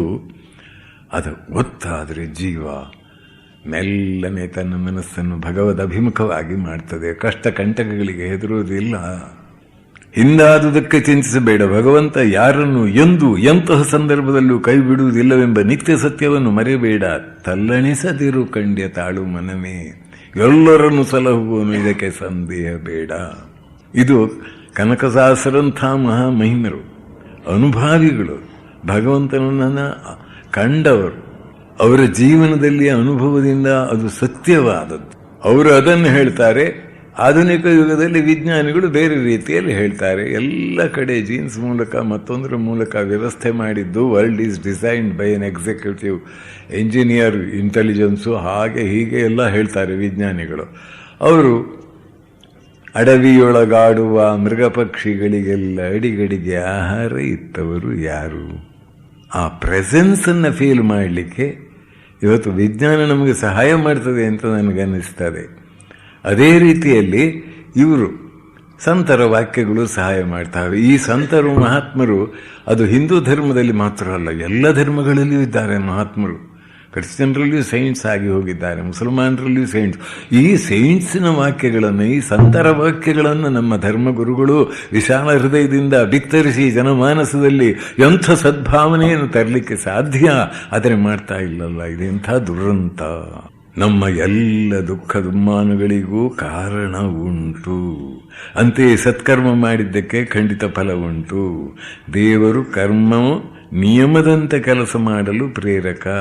ಜೀವನದಲ್ಲಿ ಬರುವ ನೋವನ್ನು ಭಗವಂತನ ಕಡೆ ಮುಂದುವರಿಯಲು ಕೊಟ್ಟ ವರವೆಂದು ಭಾವಿಸಿ ಮುಂದುವರಿ. ಬೆಂಕಿಯಲ್ಲಿ ಬೆಂದ ಬಾಳು ಹಸನಾಗುವುದು, ಪುಟಕಿಟ್ಟ ಚಿನ್ನದಂತಾಗುವುದು. ಉಜ್ವಲ ಭವಿಷ್ಯ ಕಾದಿದೆ, ಭಯಬೇಡ. ಎಲ್ಲ ದುಃಖ ಸಂಕಟಗಳಿಗೂ ಶಾಶ್ವತ ಪರಿಹಾರ ಒಂದೇ ಒಂದು, ಭಗವಂತನ ಪಾದದಲ್ಲಿ ಶರಣು ಹೊಂದುವುದು. ತಾಯಿಗೆ ಮಕ್ಕಳ ಕಷ್ಟ ಕಂಡು ದುಃಖವಾಗುವುದಿಲ್ಲವೇ? ತಾಯಿ ಕರುಣಾಮಯಿಯಲ್ಲವೇ? ಭಗವಂತನ ನಾಮಸ್ಮರಣೆ ಮುಂದುವರಿಸು. ಭಗವಂತನಿಗೆ ಎಲ್ಲ ವಿಚಾರ ತಿಳಿದಿದೆ. ನಿರಂತರ ಪ್ರಾರ್ಥನೆಯೊಂದೇ ದಾರಿ. ಪ್ರಾರ್ಥನೆ, ಸಚ್ಚಿಂತನೆ, ಸದ್ಗ್ರಂಥಗಳ ಅಧ್ಯಯನ, ಸತ್ಕರ್ಮ ಆಚರಣೆ ಮಾಡುತ್ತಾ ಹೋಗುವುದಲ್ಲದೆ ಮನುಷ್ಯನ ಶ್ರೇಯಸ್ಸಿಗೆ ಬೇರಾವ ದಾರಿ ಇದೆ? ಸುಖವು ಸಂಪತ್ತನ್ನು ಅವಲಂಬಿಸಿಲ್ಲ. ಅವರು ಲೆಟ್ರಿನ್ನಿಗೆ 10 ಲಕ್ಷ ರೂಪಾಯಿ ಲೆಟ್ರಿನ್ ಕಟ್ಟಿಸಿದ್ದಾರೆ, ಎಂಥ ಸುಖಿಗಳಂತ ಹೇಳೋದೆ. ಥಳ ಹೊಳಿತಕ್ಕಂಥ ಕಲ್ಲುಗಳು, ಅಲ್ಲಿ ನಾನಾ ರೀತಿಯ ಸುಖ ಎಷ್ಟೊತ್ತಿರ್ತಾರೆ ಅಲ್ಲಿ. ಅಲ್ಲ, ಒಳ್ಳೆಯವರ ಜೀವನದಲ್ಲಿಯೂ ಕೆಲವೊಮ್ಮೆ, ಸಜ್ಜನರ ಜೀವನದಲ್ಲಿಯೂ ಕಷ್ಟ ಬರುತ್ತೆ. ಸಮಾಜದಲ್ಲಿ ಒಬ್ಬ ಗಣ್ಯ ವ್ಯಕ್ತಿಗಳಾಗಿ, ಹಲವಾರು ಸಂಘ ಸಂಸ್ಥೆಗಳಲ್ಲಿ ಪದಾಧಿಕಾರಿಗಳಾಗಿ ಸಮಾಜಕ್ಕಾಗಿ ದುಡಿದು 10 ಕುಟುಂಬಗಳ ಉದ್ಧಾರಕ್ಕೆ ಕಾರಣೀಭೂತರಾದವರು ಅವರು. ಒಳ್ಳೆ ಕುಟುಂಬದಲ್ಲಿ ಜನಿಸಿದ ಶ್ರೀಯುತರು, ದೈವ ಧಾರ್ಮಿಕ ಕಾರ್ಯಗಳನ್ನು ನಡೆಸುತ್ತಾ ಬಂದಿರುವ ರುಜುಜೀವಿಗಳು. ಕಷ್ಟದ ದುಡಿಮೆಯಿಂದ ಅವರು ಆರ್ಥಿಕವಾಗಿ ತಮ್ಮ ಮನೆತನವನ್ನು ಶ್ರೀಮಂತಿಕೆಯ ಮಟ್ಟಕ್ಕೆ ಏರಿಸಿದ್ದರು. ಆದರೆ ಒಬ್ಬ ಸಹೋದರ, 4 ಗಂಡು 1 ಹೆಣ್ಣು ಮಕ್ಕಳಿರುವವರು ತುಂಬ ಸಂಸಾರ ನಾಟಕೀಯೂ ಎಂಬಂತೆ ಇತ್ತೀಚೆಗೆ ಒಡೆದು ಬೇರೆ ಬೇರೆಯಾಯಿತು. ಯಾರತ್ರ ಹೇಳುವುದು ಈ ದುಃಖವನ್ನು? ಇಂದು ಆ ಹಿರಿಯರು ಹೆಂಡತು ಮಕ್ಕಳಿಂದ ದೂರವಾಗಿ, ಮನೆಯಿಂದ ದೂರವಾಗಿರುವಂತಾಗಿದೆ. ಇಂದು ಅವರು ತೀವ್ರವಾದ ಮಾನಸಿಕ ಅಶಾಂತಿಯಿಂದ ಬಳಲುವಂತಾಗಿದೆ. ಅವರೊಬ್ಬರೇ ಅಲ್ಲದವರ ಕುಟುಂಬದ ಸದಸ್ಯರೆಲ್ಲರೂ ಎಲ್ಲ ಅನುಕೂಲವಿದ್ದು ಒಂದಲ್ಲೊಂದು ಮಾನಸಿಕ ಅವಸ್ಥೆಯಿಂದ ಬಳಲುತ್ತಿದ್ದಾರೆ. ಇಂದು ತಂದೆ ಮಕ್ಕಳು ನ್ಯಾಯಾಲಯದ ಕಟ್ಟೆ ಹತ್ತಿ ಹೊಡೆದಾಡುವ ಪರಿಸ್ಥಿತಿ ಬಂದಿದೆ. ಇದು ಏಕೆ ಹೀಗಾಯಿತು? ಒಬ್ಬ ಹುಡುಗ ಮನೆಯಲ್ಲಿ ತುಂಬ ತೊಂದರೆ ಕೊಡ್ತಾನೆ. ಅದಕ್ಕೆ ಸೈಕೋಪ್ಯಾಥ್ ಅಂತ ಇವರು ಸೈಕಾಲಜಿಸ್ಟ್ ಹೇಳ್ತಾರೆ. ಯಾರ್ಯಾರೋ ಮನೆ ಹತ್ತಿರ ಹೋಗಿ ಅಲ್ಲಿ ಅವ್ರ ಮನೆಯಲ್ಲಿ ಯಾರು ಇಲ್ಲದ್ರೆ ಬೀಗ ತೆಗೆದು ಒಡೆದೋ ಏನೋ ಮಾಡಿ ಅಲ್ಲಿದ್ದ ಸಾಮಾನುಗಳನ್ನೆಲ್ಲ ಹೊರಗಡೆ ತರ್ತಾನೆ. ಯಾರ್ಯಾರೋ ಮನೆ ಹತ್ತಿರ ಹೋಗಿ ಅಲ್ಲಿ ಹೇಸಿಗೆ ಮಾಡಿ ಬಂದುಬಿಡ್ತಾರೆ. ಇವರು ಅಲ್ಲಿ ಇಲ್ಲಿ ದೇವ್ರ ಹತ್ರ ಹರಕೆ ಹೇಳ್ಕೊಳ್ಳೋದಕ್ಕೆ ಹೋಗ್ತಾರೆ. ಯಾವ ದೇವರಂತೂ ಇನ್ನೂ ನಿರ್ಣಯ ಆಗಲಿಲ್ಲ. ಅಲ್ಲಿ ಗುರು ರಾಘವೇಂದ್ರ ಹತ್ರ ಹೋಗುವುದಾ, ಇಲ್ಲಿ ಮಾರುತಿ ದೇವ್ರ ಹತ್ರ ಹೋಗುವುದಾ, ಸಂಕಷ್ಟವನ್ನು ದೂರ ಮಾಡ್ತಕ್ಕಂತಹ ವಿನಾಯಕನ ಹತ್ರ ಹೋಗುವುದಾ? ಆ ವಿನಾಯಕನಲ್ಲಿಯೂ ಬೇರೆ ಬೇರೆ ಕಡೆಯಲ್ಲಿ ಬೇರೆ ಬೇರೆ ವಿನಾಯಕರಿದ್ದಾರೆ. ಇವರು ಈ ಚಿಂತೆಯಲ್ಲಿ ಇನ್ನೂ ನಿರ್ಣಯ ಮಾಡಲಿಲ್ಲ, ಇನ್ನೂ ಪ್ರಾರ್ಥನೆ ಮಾಡುವ. ಮುದುಕಿ ಹೇಳ್ತಾಳೆ, ಅಜ್ಜಿ, ಅಯ್ಯೋ ಪೂರ್ವಜನ್ಮದ ಇಕ್ಕಳು, ಈ ಜನ್ಮದ ಮಕ್ಕಳು, ನಾವು ಪಡೆದುಕೊಂಡು ಬಂದದ್ದು ಏನು ಮಾಡೋದು ಅಂತ. ಎಷ್ಟು ವಿಧದ ಸಂಕಟಗಳು! ಅಬ್ಬಬ್ಬೋ, ಇದಕ್ಕೆ ಕಾರಣ ಇಲ್ವೇ?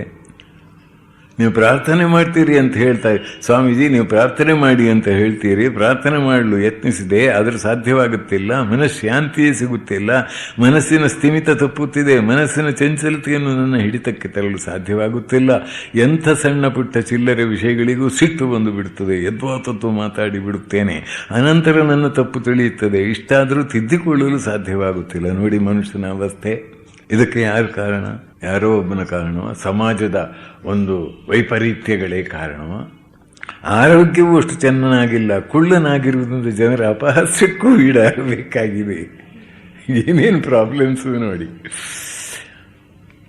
ಈ ಎಲ್ಲ ದುಃಖವನ್ನು ತಿಳಿದುಕೊಳ್ಳುವುದು ಹೇಗೆ? ಪ್ರಾರ್ಥನೆ ಮಾಡಬೇಕಂದ್ರೆ ಸ್ವಲ್ಪ ಹಠ ಹಿಡಿಬೇಕು. ವಿದ್ಯಾಭ್ಯಾಸ ಮಾಡಬೇಕಂದ್ರೆ ಶಾಲೆಗೆ ನಿತ್ಯ ಹೋಗಬೇಕು. ಟೀಚರ್ಸ್, ಅಧ್ಯಾಪಕರು ಹೇಳಿದ್ದನ್ನು ಗಮನ ಇಟ್ಟು ಕೇಳಬೇಕು, ಓದಬೇಕು. ತಿಳಿದವರ ಹತ್ರ ಹೋಗಿ ಅವರ ಸೇವೆ ಮಾಡಿ ಅವರ ಪ್ರೀತಿಯನ್ನು ಗಳಿಸಿ ಅಧ್ಯಯನಶೀಲತೆಯನ್ನು ಬೆಳೆಸಿಕೊಳ್ಳಬೇಕು. ಪ್ರಯತ್ನ ಬೇಕು. ಮಳೆಗಾಲ ಬಂತು ಅಂತ ಮುಂಚಿತವಾಗಿ ಬೇಕಾದ ಆಹಾರ ಸಾಮಗ್ರಿ ದಾಸ್ತಾನು ಮಾಡ್ತಾರೆ. 1-2 ದಿನ ವಿದ್ಯುತ್ ಕೊರತೆ ಇದೆ ಎಂದರೆ ಅದಕ್ಕಾಗಿ ಬೇಕಾದ ಎಲ್ಲ ವ್ಯವಸ್ಥೆಯನ್ನು ಮುಂಚಿತವಾಗಿ ಮಾಡಿಕೊಳ್ತಾರೆ. ತಾಯಿ ಊರಿಗೆ ಹೋದಾಗ ಸಹ ಊಟ ಮಾತ್ರ ಹಳ್ಳಿ ತಿಂಡಿಯಿಂದ ತರಿಸಿಕೊಳ್ತಾರೆ. ದೋಬಿ ಬರುವುದಿಲ್ಲ ಅಂತ ತಿಳಿದುಕೊಂಡ್ರೆ ಬಟ್ಟೆ ತೆಗೆದುಕೊಳ್ತಾರೆ. ಮನರಂಜನೆಗಾಗಿ ಗಂಟೆ ಕಟ್ಟಲಿ ಆ ಥಿಯೇಟರ್ನಲ್ಲಿ 3 ಗಂಟೆ ವೆಯ್ಟ್ ಮಾಡ್ತಾರೆ ಒಂದು ಟಿಕೆಟಿಗೆ. ಯಾವುದೋ ಒಂದು ವರ್ತ್ಲೆಸ್ ಸಿನಿಮಾ ಬಂದಿದೆ, ಅದನ್ನು ನೋಡಲಿಕ್ಕೆ ಬಾಯಿ ಬಿಟ್ಕೊಂಡು ನೋಡ್ತಾ ಇರ್ತಾರೆ. ಆದರೆ ಆ ಸರ್ವಶಕ್ತನಾದ ಭಗವಂತನ ಚಿಂತನೆಗಾಗಿ ದಿನದ 24 ಗಂಟೆಗಳಲ್ಲಿ 24 ನಿಮಿಷಗಳನ್ನಾದರೂ ನಿಷ್ಠೆಯಿಂದ ಉಪಯೋಗಿಸಲಾರಲ್ಲ. ಅದಕ್ಕೆ ಸಂಸ್ಕಾರ ಬೇಕು. ಅದಕ್ಕೆ ಹಿರಿಯರ ಮಾತಿಗೆ ಗೌರವ ಕೊಟ್ಟು ಅದನ್ನು ಅನುಸರಿಸಬೇಕು. ಹಿರಿಯರಾದವರಿಗೂ ಅಲ್ಲಿ ಶ್ರದ್ಧೆ ಇಲ್ಲ, ಮಕ್ಕಳಿಗೆ ಹೇಗೆ ಶ್ರದ್ಧೆಯನ್ನು ತರುವುದು? ಎಷ್ಟು ವಿಧಗಳಲ್ಲಿ ಕಷ್ಟಕಂಟಗಳನ್ನು ದಾಟಿದವರಿದ್ದಾರೆ. ಆದ್ದರಿಂದ ಈ ಕ್ಷಣವೇ ನಾವು ಈ ಸಾಧನೆಯ ಜೀವನದಲ್ಲಿ ಕಷ್ಟಕಂಟಗಳಿಂದ ಮೀರಿ ಮೇಲಕ್ಕೆ ಇರತಕ್ಕಂಥ ಆ ಶಕ್ತಿಯನ್ನು ದಯಪಾಲಿಸುವಂಥ ಭಗವಂತನಲ್ಲಿ ಪ್ರಾರ್ಥನೆಯನ್ನು ಮಾಡಬೇಕು. ಕಷ್ಟಕಂಟಗಳಿಗೆ ಕಾರಣ ಇದೆ ಅಂತ ತಿಳ್ಕೊಂಡಿರಬೇಕು. ಕೆಲವು ಅನಿವಾರ್ಯವಾದಂಥ ಕಷ್ಟಕಂಟಗಳು, ಕೆಲವೊಮ್ಮೆ ನಾವು ಮೂರ್ಖತನದಿಂದ ಏನೇನೋ ತಪ್ಪು ಮಾಡ್ತೇವೆ, ಅದಕ್ಕೂ ಕಾರಣ ಇದೆ. ನೀವು ಬಸ್ಸಿಗೆ ಹೋಗಿದ್ರಿ, ಬಸ್ಸಿನಲ್ಲಿ ಹೋಗಿದ್ರಿ, ಹೋಗುವಾಗ ಮಳೆ ಇತ್ತು, ಕೊಡೆ ಒಳ್ಳೆ ತಗೊಂಡಿದ್ರಿ ₹500 ಕೊಟ್ಟು, ಅಲ್ಲಿ ಆ ಮುಂದಿನ ಸೀಟಿಗೆ ಹೇಗೆ ಸಿಕ್ಕಿಸಿ ಆಮೇಲೆ ಕೂತ್ಕೊಂಡ್ರಿ. ಬಸ್ ನಿಂತಾಗ ಮಳೆ ಇರಲಿಲ್ಲ, ಕೆಳಗೆ ಇಳಿಸಿ ಇದೆ ಮನೆಗೆ ಬಂದ ಅಯ್ಯಯ್ಯೋ ಕೊಡೆ ಬಿಟ್ಟು ಬನ್ನಿ. ಆಮೇಲೆ ತಿರುಗಿ ಹೋದ್ರಿ, ಬಸ್ ವಾಪಸ್ ಬಂದಾಗ ಇಲ್ಲಿಯೊಂದು ನಾನು ಕೊಡೆ ಬಿಟ್ಟಿದ್ದೇನೆ ಅಂದರು. ನಿಮ್ಮ ಕೊಡೆಯನ್ನು ನಾವು ಕೊಡೆ ಕೊಡುವುದಿಲ್ಲ ಅಂತ ಹೇಳೋದಿಲ್ಲ ಅಂತ ಅವನು ಕಂಡಕ್ಟರ್ ಹೇಳಿದ. ಅದು ಯಾರೋ ಕೈ ಕೊಟ್ಟಿರಬೇಕು, ಇನ್ನೊಂದು ಬೇರೆ ತಗೊಳ್ಳಿ, ಏನು ಮಾಡಲಿಕ್ಕಾಗುತ್ತೆ, ಅಯ್ಯೋ ಅಂತ. ಅದು ಕಷ್ಟ, ಆ ರೀತಿಯ ಕಷ್ಟ, ಅದು ಒಂದು ಕಷ್ಟವೇ. ಅಂಥ ಅನೇಕ ಕಷ್ಟಗಳು ಇವೆ ಮನುಷ್ಯನಿಗೆ. ಮಗಳಿಗೆ ಮದುವೆ ಮಾಡೋದು ನಿಶ್ಚಯ ಆಗಿದೆ.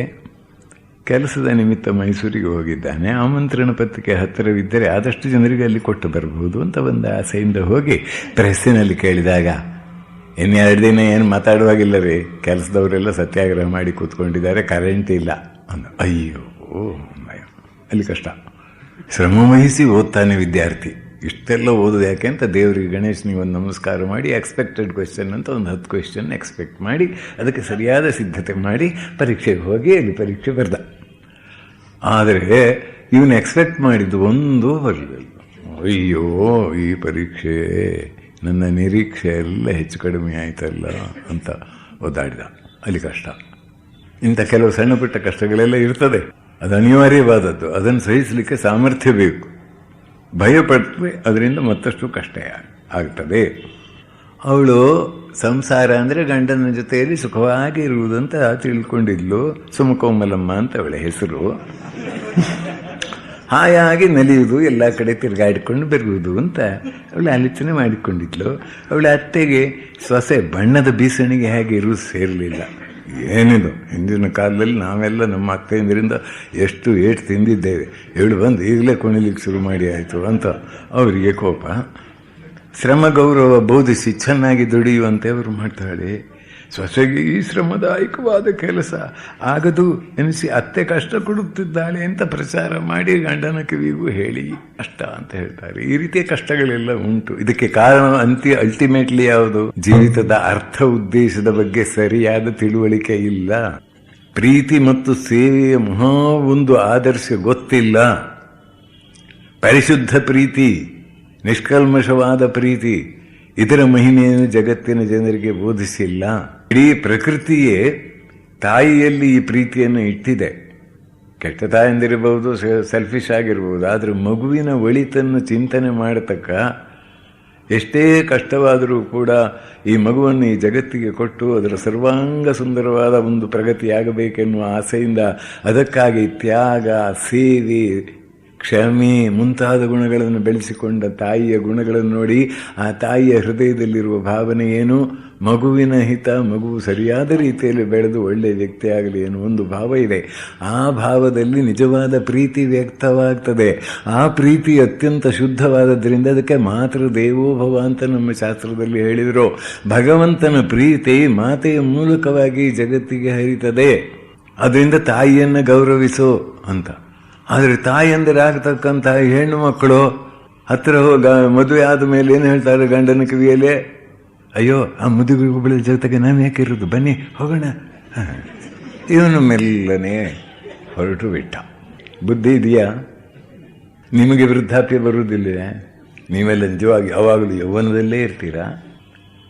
ನಮ್ಮ ಸ್ವಾಮಿ ಭಜನಾನಂದರು ಅವರು ಎಡಿಟರ್ ಆಫ್ ಪ್ರಬುದ್ಧ ಭಾರತ. ನನಗೆ ಆ ಜೀವಿಯಲ್ಲಿ ದೇವರು ಇಟ್ಟ ಆ ಭಾವವನ್ನು ಆಲೋಚನೆ ಮಾಡಿದಾಗ ಆಶ್ಚರ್ಯ ಆಗ್ತದೆ. ಒಂದು ದಿನ ಬೆಳಗಿನ ಜಾವದಲ್ಲಿ ಅವರ ಎಡಿಟೋರಿಯಲ್ ಆಫೀಸ್ ಪ್ರಬುದ್ಧ ಭಾರತದ ಎಡಿಟರ್ ಆಗಿರುವಾಗ ಹೇಳಿದ್ದು ಕಂಡದ್ದು. ಏನೋ ಒಂದು ಹಕ್ಕಿ ಸಿಕ್ಕಾಬಿಟ್ಟು ಕೂಗ್ತಾ ಇದೆ, ಏನು ಅಂತ ಬಂದು ಕೆಳಗೆ ನೋಡಿದರಂತೆ. ಮರಿಗಳನ್ನು ಕರಿತಾ ಇದೆ. ಗೂಡಿನಲ್ಲಿರುವ ಮರಿಗಳು ಒಂದೊಂದೇ ಹೊರಗೆ ಬಂದು ರೆಕ್ಕೆ ಬಲಿತು ಎಲ್ಲ ಹಾರಿ ಹೋಗ್ತಾ ಇದ್ದಾವೆ. ಒಂದು ಮರಿಯನ್ನು 10-15 ನಿಮಿಷ ಕರೆದ್ರೂ ಬರಲಿಲ್ಲ, ಕರಿತಾ ಇದೆ ಅಂತ ತಾಯಿ. ಆದರೆ ಮೆಲ್ಲನೆ ಬಂತಂತೆ. ಆಮೇಲೆ ಬಂದರೆ ಸರಿಯಾಗಿ ರೆಕ್ಕೆ ಬಲಿತಿರಲಿಲ್ಲ. ಅದು ಮೆಲ್ಲಕ್ಕೆ ಮೇಲಕ್ಕೆ ಹಾರಿ ಆಮೇಲೆ ಒಂದು ಪ್ರಪಾತದಲ್ಲಿ ಬಿದ್ದು ಸತ್ತೋಯ್ತಂತ. ಆಗ ತಾಯಿ ಹಕ್ಕಿ ಅವರು ಹೇಳ್ತಾರೆ, 5-6 ಗಂಟೆಗಳ ಕಾಲ ಚೀ ಚೀ ಚೀ ಅಂತ ಅಳ್ತಾ ಇತ್ತು. ಆ ಪ್ರೀತಿಯ ಒಂದು ಲಕ್ಷಣ ನೋಡಿ, ಪ್ರೀತಿಸಲ್ಪಡ್ತಕ್ಕಂಥ ವ್ಯಕ್ತಿಯ ಸರ್ವತೋಮುಖ ಪ್ರಗತಿಗಾಗಿ ಎಂಥ ತ್ಯಾಗಕ್ಕೂ ಸಿದ್ಧ. ಈ ಪ್ರೀತಿ ತಾಯಿಯಲ್ಲಿ ಕಂಡು ಬರುವ ಪ್ರೀತಿ ಅದು ಗಂಡ ಹೆಂಡರಲ್ಲಿಯೂ ಕಾಣಲಿ, ಬರಲಿ, ಸರಿಯಾದ ರೀತಿಯಲ್ಲಿ ದೋಷವಿಲ್ಲ. ಅಧ್ಯಾಪಕರಾದವರಿಗೆ ಮಕ್ಕಳಲ್ಲಿ ಬರಲಿ, ಸಮಾಜದಲ್ಲಿ ಲೀಡರ್ ಆದವರಿಗೆ ಜನರ ಮೇಲೆ ಬರಲಿ. ಎಂಥ ಅದ್ಭುತ ಪರಿಣಾಮ ಆಗ್ತದೆ, ಎಂಥ ಅದ್ಭುತ ಪರಿಣಾಮ ಆಗ್ತದೆ. ಆ ಪ್ರೀತಿಯ ಶಕ್ತಿಯ ಬಗ್ಗೆ ನಾಳೆ ಹೇಳ್ಬೇಕಾ ರಾಮೂರೇ? ಅದರ ಬಗ್ಗೆ ವಿಚಾರ ಮಾಡೋಣ. ಅದನ್ನು ದೊಡ್ಡ ದೊಡ್ಡ ತಜ್ಞರು, ಸೋಷಿಯಾಲಜಿಸ್ಟ್ ಅವರೆಲ್ಲ ಮಾತಾಡಿದ್ದಾರೆ ಇದರ ಬಗ್ಗೆ. ನಮಗೆ ಆ ವಿಚಾರದಲ್ಲಿ ಏನು ಅರಿವೇ ಇಲ್ಲ ಅನ್ನುವ ಹಾಗೆ ನಾವು ವರ್ತಿಸ್ತೇವೆ ಈ ಜಗತ್ತಿನಲ್ಲಿ. ಇತ್ತೀಚೆಗೆ ಒಬ್ಬ ಬರೆದಿದ್ದ, ಆನ್ರಿಚ್ ಅಂತ, ಆನ್ರಿಚ್. ಅವನು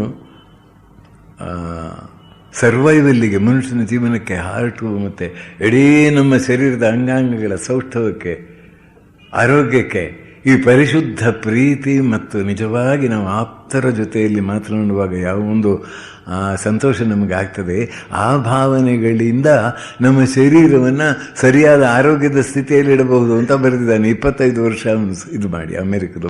ಹಾಗೆ ಮಾಡಿದರೆ ಮತ್ತಷ್ಟು ಕೆಡಕಾಗ್ತದೆ, ವಿಷವಾಗುತ್ತೆ ಶರೀರ ಅಂತ ಹೇಳೋದು ಗೊತ್ತಾಗ್ತಾ ಇದೆ. ಅದರಿಂದ ಧಾರ್ಮಿಕವಾದ ಭಾವನೆಗಳು ಹಿಂದೆ ಅದು ಯಾರೋ ಸಾಧುಗಳ ಪುರಾಣದ ಕಂತೆ ಅಂತಿದ್ರೆ, ಇವತ್ತು ವಿಜ್ಞಾನ ನಮಗೆ ಸಂಶೋಧನೆ ಮಾಡಿ ತೋರಿಸಿ ಪ್ರೀತಿಯಿಂದ ಸೇವೆ, ಎಂಥ ಸೇವೆ ತಾಯಿ ಮಾಡ್ತಾಳೆ ಆ ಮಗುವಿಗೆ.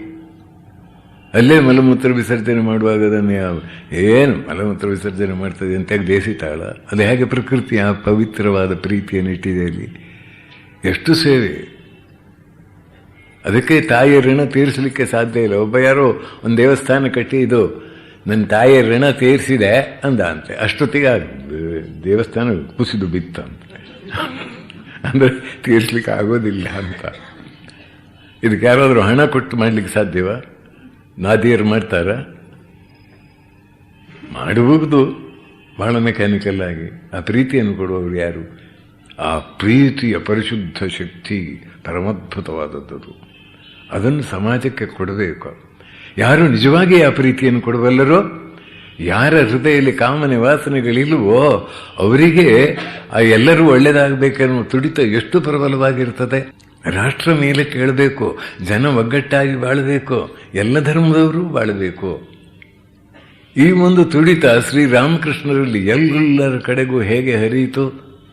ವಿವೇಕಾನಂದರ ಜೀವನದಲ್ಲಿ ನಾನು ಅಧ್ಯಯನ ಮಾಡಿ ನೋಡಿದಾಗ ಕಂಡು ಬಂದದ್ದು ಪರಮ ಪ್ರೀತಿ. ಮನುಷ್ಯ ಸಮಾಜದ ಮೇಲೆ, ಮನುಷ್ಯ ಕುಲದ ಮೇಲೆ, ಜಾತಿ ಮತ ಕುಲಗೋತ್ರ ಭೇದವಿಲ್ಲದೆ ಪ್ರತಿಯೊಬ್ಬ ವ್ಯಕ್ತಿಯ ಆಂತರ್ಯದಲ್ಲಿ ದಿವ್ಯ ಜ್ಯೋತಿ ಇದೆ. ಅದನ್ನು ನಮ್ಮ ಜನರಿಗೆ ತಿಳಿಸಿ ಅವರು ಕಷ್ಟಪಡುವುದನ್ನು ನೋಡಲಿಕ್ಕೆ ಆಗುವುದಿಲ್ಲ. ಎಲ್ಲ ತೊಂದರೆಗಳನ್ನು ದೂರ ಮಾಡಬಹುದು. ಆ ಪರಿಶುದ್ಧವಾದ ಪ್ರೀತಿ ನಮ್ಮ ಜನರಿಗೆ ಗೊತ್ತಿಲ್ಲ. ಕೆಳಮಟ್ಟದ ದೈಹಿಕ ಆಕರ್ಷಣೆಯೇ ಸರ್ವಸ್ವ ಅಂತಕ್ಕಂಥ ನಾನಿನ್ನ ಮರೆಯಲಾರೆ ಅಮರ ಮಧುರ ಪ್ರೇಮ, ಇದನ್ನೇ ಮಾಡ್ಕೊಂಡು ನಮ್ಮ ಜನ ತಿರುಗ್ತಾ ಇದ್ದಾರೆ ಹೊರತು ಯಥಾರ್ಥವಾದ ಪ್ರೀತಿ, ಪರಿಶುದ್ಧವಾದ ಪ್ರೀತಿ ಇದನ್ನು ತಿಳಿಲಿಕ್ಕೆ ಪ್ರಯತ್ನ ಮಾಡ್ತಾ ಇಲ್ಲ. ಒಂದು ಮನೆಯಲ್ಲಿ ಈ ಪರಿಶುದ್ಧವಾದ ಪ್ರೀತಿ ತಂದೆ ತಾಯಿ ಮಕ್ಕಳಲ್ಲಿದ್ದರೆ ಆ ದೇವರಿಗೆ ಟೆಂಪ್ಟೇಷನ್ ಆಗುತ್ತಂತೆ, ಇವ್ರ ಮನೆಗೆ ಹೋಗಿ ಒಂದು ಸ್ವಲ್ಪ ಇದ್ದು ಬರೋಣ ಅಂತ. ಅದರಿಂದ ಆ ಪರಿಶುದ್ಧವಾದ ಪ್ರೀತಿಯನ್ನು ಬೆಳೆಸಿಕೊಳ್ಳುವ ವಿಧಾನ ಅದನ್ನು ತಿಳಿಸಿಕೊಡ್ಬೇಕು ಸಮಾಜಕ್ಕೆ ಅಂತ ಪಿಟಿರಿಮ್ಮೆ ಸೊರಖಿಮ್ 2 ವಾಲ್ಯೂಮ್ಸ್ ಬರೆದಿದ್ದಾನೆ. Power of love. ಅದರ ಶಕ್ತಿಯ ಬಗ್ಗೆ ನಾಳೆ ಸ್ವಲ್ಪ ಮಾತಾಡಲಿಕ್ಕೆ ಪ್ರಯತ್ನ ಮಾಡ್ತೇನೆ. ಹೀಗೆ ಭಗವಂತನನ್ನು ಬಿಟ್ಟು ಮನುಷ್ಯನ ಬದುಕಿಗೆ ನಿಜವಾದ ಸಾರ್ಥಕತೆ ಬರುವುದಿಲ್ಲ. ಆ ಭಗವಂತನ ಕೃಪೆಯನ್ನು ಪಡೆಯುವುದಕ್ಕೆ ನಾವೆಲ್ಲರೂ ಅತ್ಯಂತ ಶ್ರದ್ಧಾಭಕ್ತಿಯಿಂದ ಪ್ರಯತ್ನಿಸಬೇಕಾಗಿದೆ. ಏನು ಮಾತನ್ನು ಹೇಳ್ತೇನೆ, 3 ಓಂಕಾರ, ಆಮೇಲೆ ಎಲ್ಲರಿಗೂ ಶುಭವಾಗುವಂತೆ ಪ್ರಾರ್ಥನೆಯನ್ನು ನಾವೀಗ ಮಾಡೋಣ. ಓ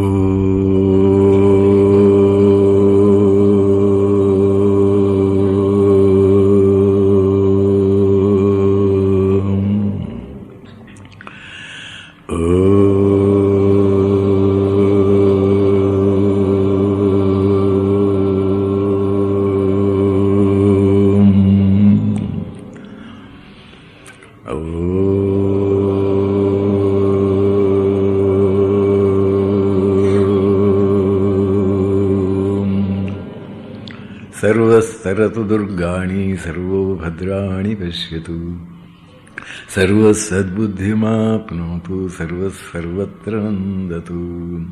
ಎಲ್ಲರಿಗೂ ಶುಭವಾಗಲಿ, ಮಂಗಲವಾಗಲಿ, ಎಲ್ಲರಿಗೂ ಶುಭವಾಗಲಿ, ಒಳಿತಾಗಲಿ, ಎಲ್ಲರಿಗೂ ಶುಭವಾಗಲಿ, ಒಳಿತಾಗಲಿ.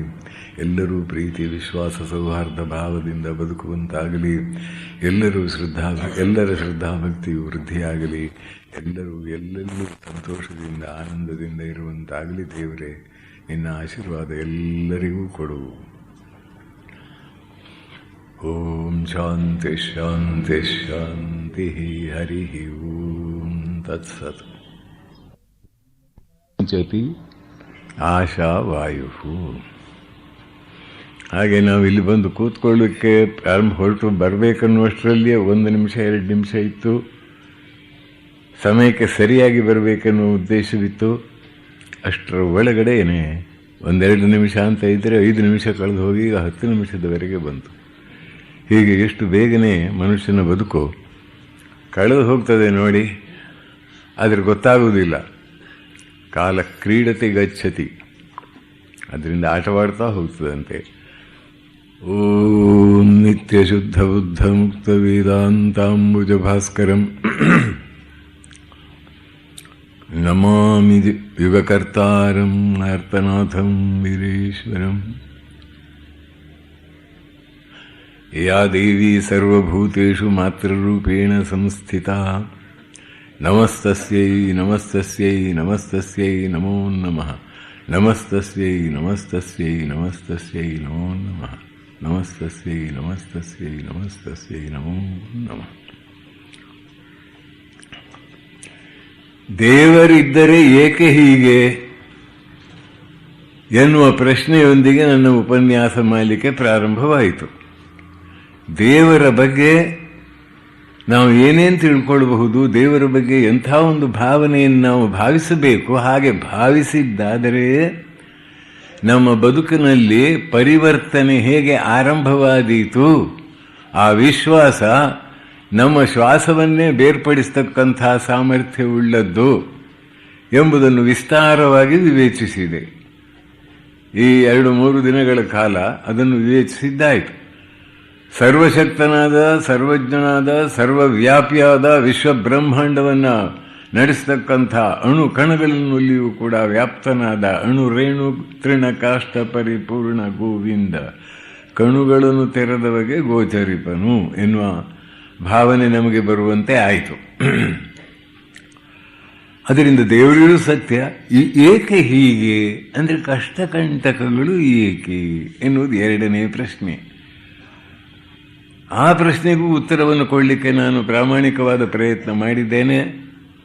ಶಾಸ್ತ್ರಗಳ ಆಧಾರ, ಸಂತರ ಅನುಭವ, ನಮ್ಮ ಬುದ್ಧಿಗೆ ಗೋಚರವಾಗತಕ್ಕಂಥ ನಮಗೆ ದೇವರು ಕೊಟ್ಟಂಥ ಬುದ್ಧಿಶಕ್ತಿಯ ಬಲದಿಂದ ಪ್ರತಿಯೊಂದನ್ನು ವಿವೇಚಿಸಿ, ವಿಮರ್ಶಿಸಿ, ವಿಂಗಡಿಸಿ ತಿಳಿದುಕೊಳ್ಳುವ ಸಾಮರ್ಥ್ಯವನ್ನು ಉಪಯೋಗಿಸಿ ನಮಗೆ ಗೊತ್ತಾಗ್ತದೆ ಇದು ಸತ್ಯ ಅಂತ.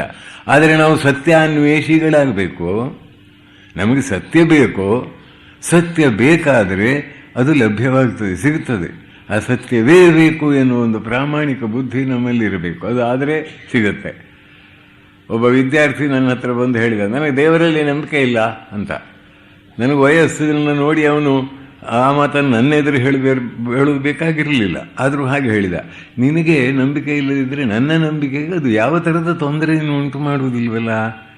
ನನ್ನ ನಂಬಿಕೆ ದೃಢವಾಗಿಯೇ ಇದೆ, ನಿನಗೆ ಯಾಕೆ ನಂಬಿಕೆ ಇಲ್ಲ? ಯಾಕೆ ನಂಬಿಕೆ ಇಲ್ಲ ಅಂತಲ್ಲ, ನನಗೆ ನಂಬಿಕೆ ಇಲ್ಲ ಅಂತ. ಹೀಗೆ ಅಂಥವರಿಗೆ ನೀವೇನು ಹೇಳಿ? ಅಥವಾ ಇನ್ನೊಬ್ಬ ಹೇಳಿದ, ನಾನು ಬರ್ಟ್ರಾಂಡ್ ರಸೆಲ್ ಆ ಕಾಲದಲ್ಲಿ 1950ರಿಂದ 80ರವರೆಗೂ ಕೂಡ ಬರ್ಟ್ರಾಂಡ್ ರಸೆಲ್ ಅಂತ ಹೇಳಿದರೆ intellectual giant and rationalist and ದೊಡ್ಡ ಇಥೇಯಿಸ್ಟ್ ಅಂತ ಹೇಳಿ ಅವನ ಪುಸ್ತಕ ಓದಿದವರು.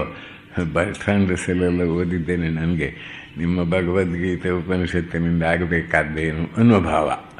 ಅಂಥವ್ರಿಗೇನು ಮಾಡ್ತೀರಿ ನೀವು? ಸತ್ಯ ನಿಮಗೆ ಬೇಕೇ? ಸತ್ಯಾನ್ವೇಷಣೆ ಬೇಕಾ ನಿಮಗೆ? ಹಾಗಿದ್ದರೆ ಬನ್ನಿ, ಇಲ್ಲವಾದರೆ ನಿಮ್ಮ ಬುದ್ಧಿವಂತಿಕೆ ತೋರಿಸ್ಕೊಂಡು ನಿಮ್ಮ ದರ್ಪ ತೋರಿಸಲಿಕ್ಕೆ, ಭಗವಂತನ ಹತ್ರ ದರ್ಪ ತೋರಿಸಲಿಕ್ಕೆ ಸಾಧ್ಯವೋ ಯಾರಿಗಾದರೂ? ನೀನು ಹೀಗೆ ಮಾಡಿಕೊಡು, ಇಲ್ಲದ್ರೆ ನಾನು ನಿನ್ನನ್ನು I don't care for you ಅಂತ ಹೇಳೋದೆ? ಯಾರು ನೀನು? ಆದ್ದರಿಂದ ಆ ವಿಚಾರವನ್ನು ನಾವು ಹೇಳಿದೆವು, ಚಿಂತನೆ ಮಾಡಿದೆವು. ಕಷ್ಟ ಸರಿಯಾದ ರೀತಿಯಲ್ಲಿ ಭಗವಂತನ ಬಗ್ಗೆ ಒಂದು ಸ್ಪಷ್ಟ ಭಾವನೆ ನಮ್ಮ ಮನಸ್ಸಿನಲ್ಲಿ ಉದಿಸಿದರೆ ಆ ಬಳಿಕ ಕಷ್ಟ ಬರುವುದು ಯಾರಿಗೆ? ಎಲ್ಲರಿಗೂ ಏಕಪ್ರಕಾರವಾದ ಕಷ್ಟ ಬರುತ್ತದೆಯೇ? ಆ ಕಷ್ಟ ಕಂಟಕಗಳಿಗೆ ಯಾರು ಕಾರಣರು? ಇದನ್ನು ಈ ಪ್ರಶ್ನೆಗೆ ಉತ್ತರವನ್ನು ಹುಡುಕಲಿಕ್ಕೆ ಪ್ರಯತ್ನ ಮಾಡಿದರೆ ಇತರರನ್ನು ದೂರತಕ್ಕಂಥ ಭಾವನೆ ದೂರವಾಗಿ ನನ್ನ ಏನೋ ತಪ್ಪು ನಡವಳಿಕೆಯಿಂದ ನಾನು ಕಷ್ಟವನ್ನು ಪಡಿತಾ ಇದ್ದೀನಿ. ಉಪ್ಪು ಸ್ವಲ್ಪ ಹೆಚ್ಚು ತಿಂದದ್ರಿಂದ ನೀರು ಕುಡಿಬೇಕಾಗಿದೆ, ಅದು ಮರೆತು ಹೋಗಿದೆ ಅಷ್ಟೇ. ಆಫೀಸಿಗೆ ಹೋದ ಮೇಲೆ ಸುಮಾರು ಹೊತ್ತಾದ ಮೇಲೆ ಅವನಿಗೆ ಇದ್ದಕ್ಕಿದ್ದಂತೆ ಬಾಯಾರಿಕೆ ಆಯಿತು. ಅಲ್ಲಿದ್ದವರಿಗೆಲ್ಲ ಕೇಳಿದ, ನೀವು ಬಾಯಾರಿಕೆ ಆಗಿದೆಯಾ? ಇಲ್ಲ ಅಂದರು. ನಿಮಗೆ ಇಲ್ಲ, ನಿಮಗೆ ಇಲ್ಲ, ನಿಮಗೆ ಇಲ್ಲ. ಎಲ್ಲರಿಗೂ ಇಲ್ಲಿ ಬಾಯಾರಿಕೆ ಆಗಲಿಲ್ಲ, ನನಗೆ ಮಾತ್ರ ಬಾಯಾರಿಕೆ ಆಗೋದು, ದೇವರು ಯಾಕೆ ಹೀಗೆ ಮಾಡೋದು ಅಂತ ಹೇಳಿ ಕೊನೆಗೆ ಒಂದು ಸ್ವಲ್ಪ ನೀರು ಕುಡ್ದ. ಆಮೇಲೆ ಮನೆಯಲ್ಲಿ ನೆನಪಾಯಿತು, ಬೆಳಿಗ್ಗೆ ಹೆಂಡತಿ ಚಟ್ನಿಗೆ ಉಪ್ಪು ಡಬಲ್ ಹಾಕಿದ್ಲು, ಅದನ್ನು ತಿಂದ್ಕೊಂಡು ಬಂದಿದ್ದ. ಅಯ್ಯೋ, ದೇವರನ್ನು ಬೈದದ್ದೇ ಆಯ್ತು ಅಷ್ಟೇ, ಅದು ಮರ್ತು ಹೋಯ್ತು. ದೇವರಿಗೆ ಹೇಳೋದಿಲ್ಲ, ನೀನು ಬೈದೆ ತಪ್ಪಾಯಿತು ಕ್ಷಮಿಸಂತ ಅಷ್ಟು ಹೇಳುವಷ್ಟು ದೇವರಲ್ಲಿ ಶ್ರದ್ಧೆ ಇಲ್ಲ. ಬೈಲಿಕ್ಕೆ ಮಾತ್ರ ದೈವ ನಿಂದೆ ಮಾಡಲಿಕ್ಕೆ ಸಿದ್ಧತೆ ಮಾಡಿಕೊಂಡಿದ್ದಾನೆ. ದೈವ ನಿಂದೆ ಮಾಡಿ ಪಾಪ ಕಟ್ಕೊಳ್ಳಿಕ್ಕೆ ಆ ಟ್ರೈನಿಂಗ್ ಸಿಕ್ಕಿದೆ ಅವನಿಗೆ. ಹೀಗಿದೆ ಪರಿಸ್ಥಿತಿ. ಆದರೆ ಸರಿಯಾಗಿ ಆಲೋಚನೆ ಮಾಡಿದರೆ ನಮಗೆ ಗೊತ್ತಾಗ್ತದೆ, ಕಷ್ಟ ಎಂಬುದು ಎಂದಿಗೂ ದೇವರು ಸಿಟ್ಟಿನಿಂದ ನೀಡುವ ಶಾಪ ಅಲ್ಲವೇ ಅಲ್ಲ. ಅವನಿಗೆ ಸಿಟ್ಟಿಲ್ಲ. ನೀವೇನೋ ತಿಳ್ಕೊಂಡಿದ್ದೀರಿ ಸಿಟ್ಟಂ ಬಿಟ್ಟಂ ಕೆಟ್ಟಂ ಅಂತ. ಸಿಟ್ಟನ್ನು ಬಿಟ್ಟವನು ಕೆಟ್ಟ ಹೋದ ಅಂತ. ಅದೊಂದು ಸಂಸ್ಕೃತ ಭೂಯಿಷ್ಠವಾದ ಕನ್ನಡ. ಸಿಟ್ಟಂ ಬಿಟ್ಟಂ ಕೆಟ್ಟಂ ಅಂತ ಇದು ಸಾಮಾನ್ಯ ಜನರು ತಿಳ್ಕೊಳ್ಳೋದು. ಭಗವಂತನಿಗೆ ಸಿಟ್ಟೇನು? ನಿರ್ಲಿಪ್ತನಾಗಿ ನಿರ್ವಿಕಾರನಾಗಿ ಸಮಸ್ತವನ್ನು ನೋಡ್ತಕ್ಕಂಥ ಆ ಜೀವಿಗಳಿಗೆ ಏನೇನಾಗಬೇಕೋ ಅದಕ್ಕೆ ಸರಿಯಾದ ರೀತಿಯಲ್ಲಿ ಅವರ ವಿಕಾಸಕ್ಕೆ ಸಹಾಯ ಮಾಡ್ತಕ್ಕಂಥವನು ಅವನು. ಅದು ವ್ಯಕ್ತಿಯ ಉದ್ಧಾರದ ತೀವ್ರ ಕಾಳಜಿಯಿಂದ ಆ ದೇವರು ಕರುಣಿಸುವ ಒಂದು ವರವೆಂದೇ ಹೇಳಬೇಕು. ಕಷ್ಟ ಸರಿಯಾಗಿ ತಿಳ್ಕೊಂಡ್ರೆ, ನಾನು ದೇವರ ಬಗ್ಗೆ ಏನು ಹೇಳಿದ್ದೇನೆ ಎನ್ನುವುದನ್ನು ನೀವು ಮನಸ್ಸಿನಲ್ಲಿ ಇಟ್ಕೊಂಡ್ರೆ ನಿಮಗೆ ಸ್ಪಷ್ಟವಾಗಿ ಅರ್ಥವಾದೀತು. ಇಲ್ಲದ್ರೆ ಅರ್ಥ ಆಗುವುದಿಲ್ಲ.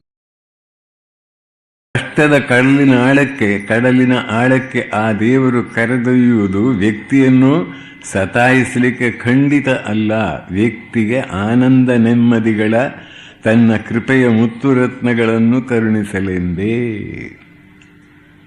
ಇದೊಂದು ವಿಚಾರ ತಿಳ್ಕೊಂಡ್ರೆ ಮನುಷ್ಯನ ಬದುಕು ಎಂಥ ಅದ್ಭುತವಾದ ಬದಲಾವಣೆಗೆ ಸಿದ್ಧವಾಗ್ತದೆ ಗೊತ್ತಾ. ಆ ಕಷ್ಟದ ಬಗ್ಗೆ ಅಂದರೆ ದೇವರಿದ್ದರೆ ಏಕೆ ಹೀಗೆ ಅಂತ ಪ್ರಶ್ನೆ ಕೇಳಿದಲ್ಲ. ದೇವರಿರುವುದು ಹೌದು, ಕಷ್ಟಕಂಟಗಳಿಗೆ ಅರ್ಥ ಇದೆ, ಉದ್ದೇಶವಿದೆ.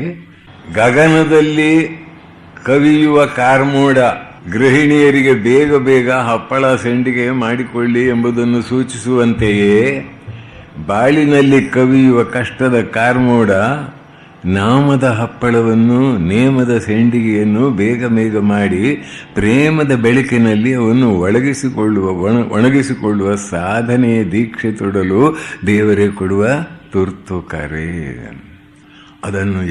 ಇದನ್ನು ಸರಿಯಾಗಿ ತಿಳಿದುಕೊಂಡೆವೆಂದಾದರೆ ನಮ್ಮ ಬದುಕು ಆನಂದದ ನಿಧಿ ಆಗ್ತದೆ. ಹೀಗೆ ವಿಶ್ವನಿಯಾಮಕ ಶಕ್ತಿ ಭಗವಂತನಿದ್ದಾನೆ.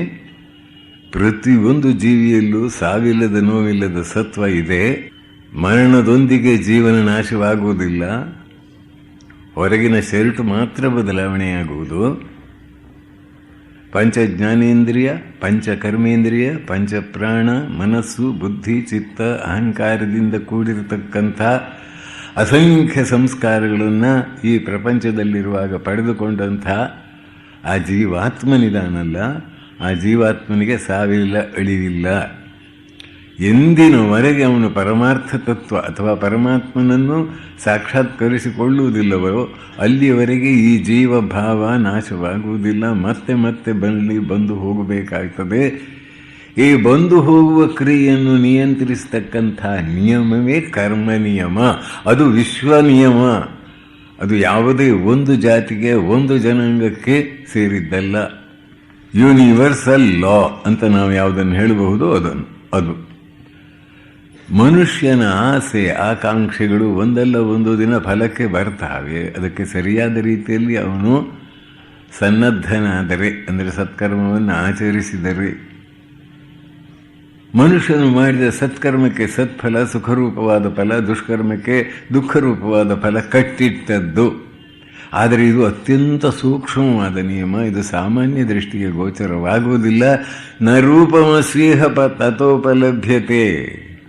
ಇದರ ರೂಪ, ಇದರ ರೂಟ್ಸ್, ಇದರ ಬೇರು ಎಲ್ಲಿ ಅಂತ ಯಾರಿಗೂ ಗೊತ್ತಾಗುವುದಿಲ್ಲ, ಸಾಮಾನ್ಯರಿಗೆ ತಿಳಿಯುವುದಿಲ್ಲ. ಬಹಳ ಮುಂದುವರಿದಂಥ ಸಾಧಕ ಅಥವಾ ಸಿದ್ಧರಿಗೆ ಇದು ಗೋಚರವಾಗ್ತದೆ. ಉಳಿದವರ ಕಣ್ಣಿಗೆ, ವಿಜ್ಞಾನಿಯ ಕಣ್ಣಿಗೂ ನಮಗೆ ಸಿಗೋದಿಲ್ಲ ಇದು.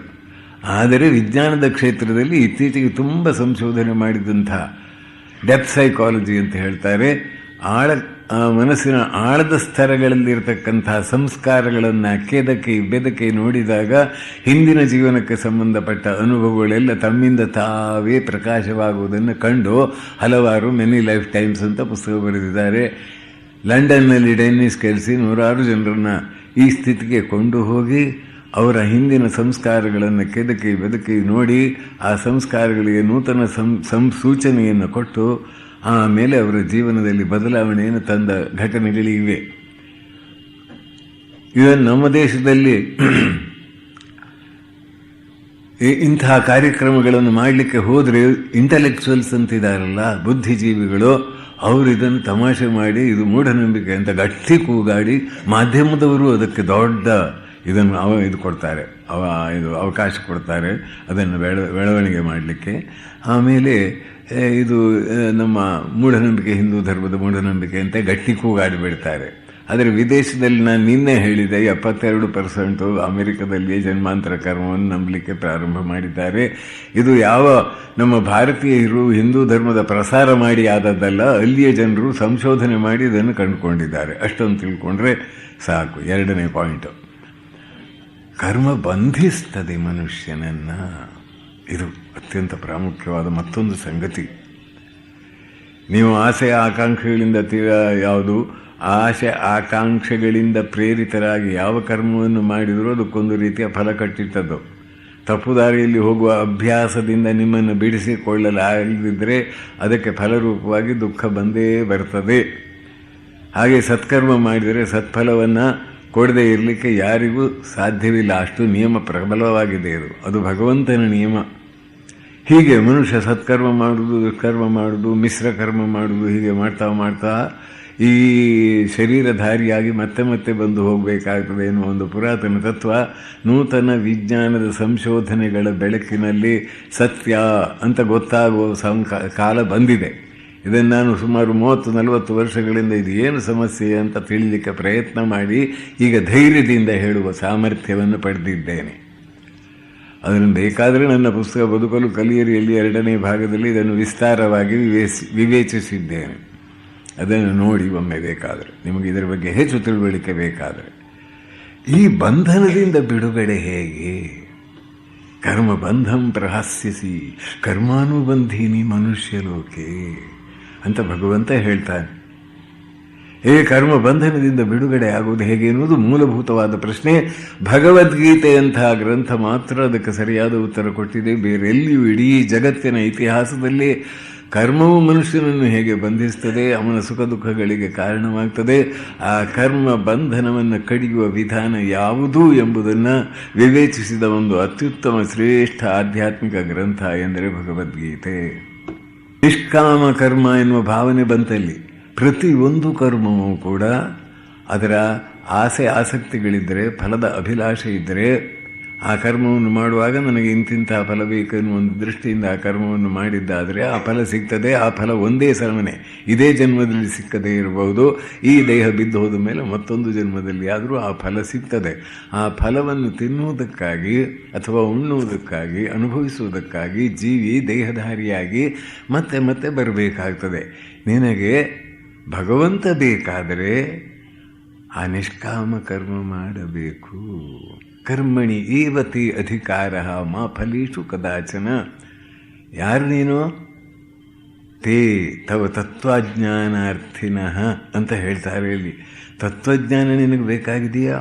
ಭಗವಂತ ನಿನಗೆ ಬೇಕಾಗಿದೆಯೋ? ಖಂಡಿತ ಬೇಕಂತ. ಆದರೆ ನೀನು ಮಾಡ್ತಕ್ಕಂತಹ ಕರ್ಮವನ್ನು ಅದರ ಫಲಕ್ಕಾಗಿ ಆಸಕ್ತಿ ಪಡದೆ ಮಾಡುವ ಕರ್ಮವನ್ನು ಭಗವದರ್ಪಣ ಬುದ್ಧಿಯಿಂದ, ಹೇ ಭಗವಂತ, ನನ್ನನ್ನು ಈ ಸ್ಥಾನದಲ್ಲಿ ನಿಲ್ಲಿಸಿದೆಯಾ, ಇಲ್ಲಿ ನಾನು ಈ ಕರ್ತವ್ಯಗಳನ್ನು ಮಾಡಬೇಕಾಗಿದೆ, ನನಗೆ ಇಷ್ಟರ ಮಟ್ಟಿಗೆ ಅದು ಸಂಪಾದನೆಗೆ ಬೇಕಾದ, ನನ್ನ ಜೀವನ ಧಾರಣೆಗೆ ಬೇಕಾದಂತಹ ಸಂಬಳ ಎಲ್ಲ ಸಿಗ್ತಾ ಇದೆ, ನನಗೆ ಬೇರೇನೂ ಬೇಡ, ನನ್ನ ಕರ್ತವ್ಯವನ್ನು ನಾನು ನಿನ್ನನ್ನು ಸ್ಮರಣೆ ಮಾಡಿಕೊಂಡು ಮಾಡ್ತೇನೆ, ನನಗೆ ನೀನೇ ಬೇಕು, ನೀನೇ ಸಾಕು ಎಂದು ಹೇಳಿ ಕರ್ತವ್ಯವನ್ನು ಬೇರೆ ಯಾವ ಉದ್ದೇಶವಿಲ್ಲದೆ ಕೇವಲ ಭಗವಂತನೂ ನನ್ನಲ್ಲಿಟ್ಟಿದ್ದಾನೆ, ಈ ಕರ್ತವ್ಯವನ್ನು ಕೊಟ್ಟಿದ್ದಾನೆ, ಅದನ್ನು ನಿಷ್ಠೆಯಿಂದ ಮಾಡ್ತೇನೆ, ಆತನ ಪ್ರೀತಿ ನನಗೆ ಬೇಕು, ಆತನ ಕೃಪೆ ನನಗೆ ಬೇಕು, ಮತ್ತು ಈ ಬಂಧನದಿಂದ ಬಿಡುಗಡೆಯಾಗಬೇಕು ಎನ್ನುವ ದೃಷ್ಟಿಯಿಂದ ಮಾಡುವ ಕರ್ಮವೇ ನಿಷ್ಕಾಮ ಕರ್ಮ. ಈ ನಿಷ್ಕಾಮ ಕರ್ಮವನ್ನು ಮಾಡಿದರೆ ಚಿತ್ತವು ಶುದ್ಧವಾಗುತ್ತದೆ. ಚಿತ್ತ ಶುದ್ಧವಾದ ಕೂಡಲೇ ಅದು ಅಂತರ್ಮುಖವಾಗ್ತದೆ. ಅಂತರ್ಮುಖವಾದ ಮೇಲೆ ಅದು ಆಳಕ್ಕೆ ಹೋದಾಗ ಅಲ್ಲಿ ಭಗವಂತನ ದಿವ್ಯ ಸ್ವರೂಪ ಅದಕ್ಕೆ ಗೋಚರವಾಗ್ತದೆ. ಎಷ್ಟು ಅದ್ಭುತವಾದ ಒಂದು ತತ್ವಜ್ಞಾನವನ್ನು ನಮ್ಮ ಹಿಂದಿನವರು ಅದನ್ನು ತಿಳಿದಿದ್ದರು, ಅದನ್ನು ಜಗತ್ತಿಗೆ ಕೊಟ್ಟಿದ್ದರು. ಆದರೆ ಇಡೀ ದೇಶದಲ್ಲಿ ಒಂದು 100ರಲ್ಲಿ ಒಂದು 5 ಜನರಿಗೆ ನಿಷ್ಕಾಮ ಕರ್ಮ ಅಂದರೆ ಏನಂದರೆ ತಲೆ ಬಿಡ ಗೊತ್ತೇ ಇಲ್ಲ, ಏನು ತಿಳುವಳಿಕೆ ಇಲ್ಲ ಭಗವದ್ಗೀತೆಯ ಬಗ್ಗೆ. ಎಂಥ ಅದ್ಭುತ ಗ್ರಂಥ. ಯಾರೊಬ್ಬ ವಿದೇಶದವನು ಬರೆದಾನೆ, ನನ್ನ ಜೀವನ ಸಾರ್ಥಕವಾಯಿತು, ದೇವರು ನನಗೆ ಆಯಸ್ಸು ಕೊಟ್ಟದ್ದು, ನಾನು ಧನ್ಯನಾದೆ, ಆಯಸ್ಸು ಕೊಟ್ಟದ್ದು ಸಾರ್ಥಕವಾಯಿತು, ಭಗವದ್ಗೀತೆ ಎಂಥ ಅದ್ಭುತ ಗ್ರಂಥವನ್ನು ಓದಿ ನನ್ನ ಜೀವನ ಪಾವನವಾಯಿತು ಅಂತ ಒಬ್ಬ ವಿದೇಶದ ದೊಡ್ಡ ವಿದ್ವಾಂಸ ಹೇಳಿದ್ದಾನೆ, ಫ್ರೆಂಚು. ಅಂದರೆ ನಮ್ಮಲ್ಲಿ ಯಾರಿಗಾದರೂ ಗೊತ್ತಿದೆಯಾ ಇದ್ರ ಬಗ್ಗೆ? ಗೊತ್ತಿರ್ಬೋದು, ಯಾರೋ ಪಂಡಿತರಿಗೆ ಗೊತ್ತಿದೆ, ಅದು ಅವರು ಹೇಳಲಿಕ್ಕೆ ಹೋದರೆ ಜನರಿಗೆ ಅರ್ಥವೇ ಆಗುವುದಿಲ್ಲ. ಅವರು ಸಂಸ್ಕೃತ ಭೂಯಿಷ್ಠವಾದಂಥ ಭಾಷೆಯಲ್ಲಿ ಅದನ್ನು ಹೇಳಿದರೆ ನಾಸ್ತ್ಯ ಕೃತೇನ ಅಂತ ಹೇಳ್ತಾರೆ. ಅಕೃತವಾದದ್ದು ಕೃತದಿಂದ ಆಗುವುದಿಲ್ಲ ಅಂದರೆ ನಿಮಗೇನು ಅರ್ಥವಾಯಿತು? ಕನ್ನಡ ಶಬ್ದ ಮಾತ್ರ ಇದೆ ಅಲ್ಲಿ. ಅಕೃತ ಅಂದರೆ ಆತ್ಮ, ಕೃತ ಅಂದರೆ ಕರ್ಮ. ಆತ್ಮನನ್ನು ಕೇವಲ ಕರ್ಮದಿಂದ ಪಡೀಲಿಕ್ಕಾಗುವುದಿಲ್ಲ. ಕರ್ಮದ ಮೂಲಕ ಚಿತ್ತಶುದ್ಧಿ ಮಾಡಿಕೊಂಡು ಆಮೇಲೆ ಆತ್ಮನನ್ನು ಅಥವಾ ಪರಮಾತ್ಮನನ್ನು ಪಡೀಲಿಕ್ಕೆ ಸಾಧ್ಯ. ಅದು ಮನುಷ್ಯನ ಜೀವಿತದ ಉದ್ದೇಶ. ಹೀಗೆ ಪರಿಶುದ್ಧ ಪ್ರೀತಿ ನಿಮ್ಮ ಹೃದಯದಲ್ಲಿ ಉದಿಸಿದಾಗ ಬಂಧ ಮುಕ್ತಿ ಆಗ್ತದೆ. ಆಸೆಗಳಿಂದ ಮುಕ್ತನಾದಾಗ ಬಂಧ ಮುಕ್ತಿ ಆಗ್ತದೆ. ರಾಗದ್ವೇಷಗಳಿಂದ ಬಿಡುಗಡೆಯಾದಾಗ ಬಂಧ ಮುಕ್ತಿ ಆಗ್ತದೆ. ಭಗವತ್ ಸಾಕ್ಷಾತ್ಕಾರವಾದಾಗ ಬಂಧ ಮುಕ್ತಿ ಆಗ್ತದೆ.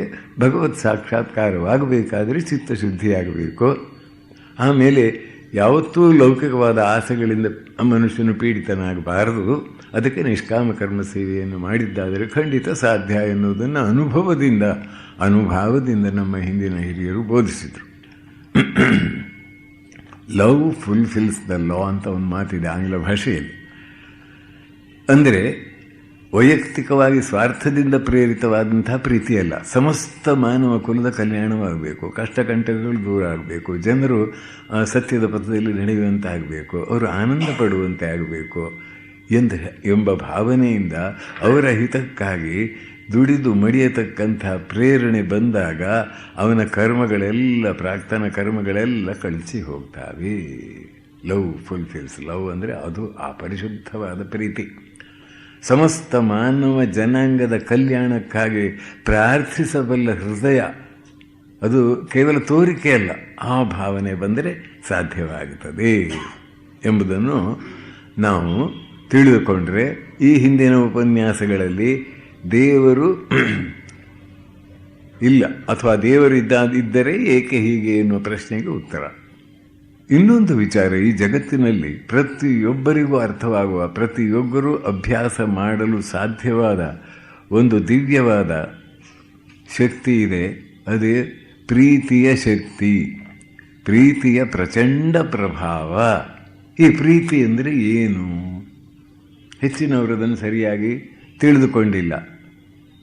ಪ್ರೀತಿ ಅಂತ ಹೇಳಿದರೆ ಕೇವಲ ಗಂಡು ಹೆಣ್ಣುಗಳ ದೈಹಿಕವಾದಂಥ ಆಕರ್ಷಣೆಗೆ ಅದು ಪರಿಮಿತವಾದಂತೆ ಇದೆ ಅಲ್ಲ, ಅದಕ್ಕಿಂತ ಹಿರಿದಾದ ಪರಮಾದ್ಭುತವಾದ ಡೈಮೆನ್ಷನ್ ಅದಕ್ಕೆ ಇದೆ. ಅದನ್ನು ತಿಳಿದುಕೊಳ್ಳಬೇಕಾಗಿದೆ. ಪ್ರೀತಿಯ ಪ್ರಚಂಡ ಶಕ್ತಿ. ಪ್ರೀತಿ ಇದ್ದಲ್ಲಿ ಭೀತಿ ಇಲ್ಲ. ನಿಜವಾಗಿಯೂ ಪರಿಶುದ್ಧ ಪರಿಪೂರ್ಣ ಪ್ರೀತಿಯು ಭೀತಿಯನ್ನು ದೂರಕ್ಕೆಸೆಯುತ್ತದೆ. ಈ ಪರಿಶುದ್ಧ ಪ್ರೀತಿ ಎಂದರೆ ಏನೆಂಬುದನ್ನು ಇವತ್ತು ಸ್ವಲ್ಪ ವಿವೇಚನೆ ಮಾಡಬೇಕು ನಾವು. ಸಾಮಾನ್ಯವಾಗಿ ಈ ಬಗ್ಗೆ ಯಾರೂ ಹೆಚ್ಚು ವಿಚಾರ ಮಾಡಿಲ್ಲ. ವಿದೇಶದಲ್ಲಿ ಕೆಲವು ಪುಸ್ತಕಗಳೆಲ್ಲ ಬಂದಿವೆ, ಆದರೆ ಇದರ ಬಗ್ಗೆ ಸಂಶೋಧನಾತ್ಮಕವಾಗಿ ಒಂದು ಕೆಲಸ ಮಾಡಿದವನು ಪಿಟಿರಿಮ್ಯ ಸೊರೊಕಿನ್.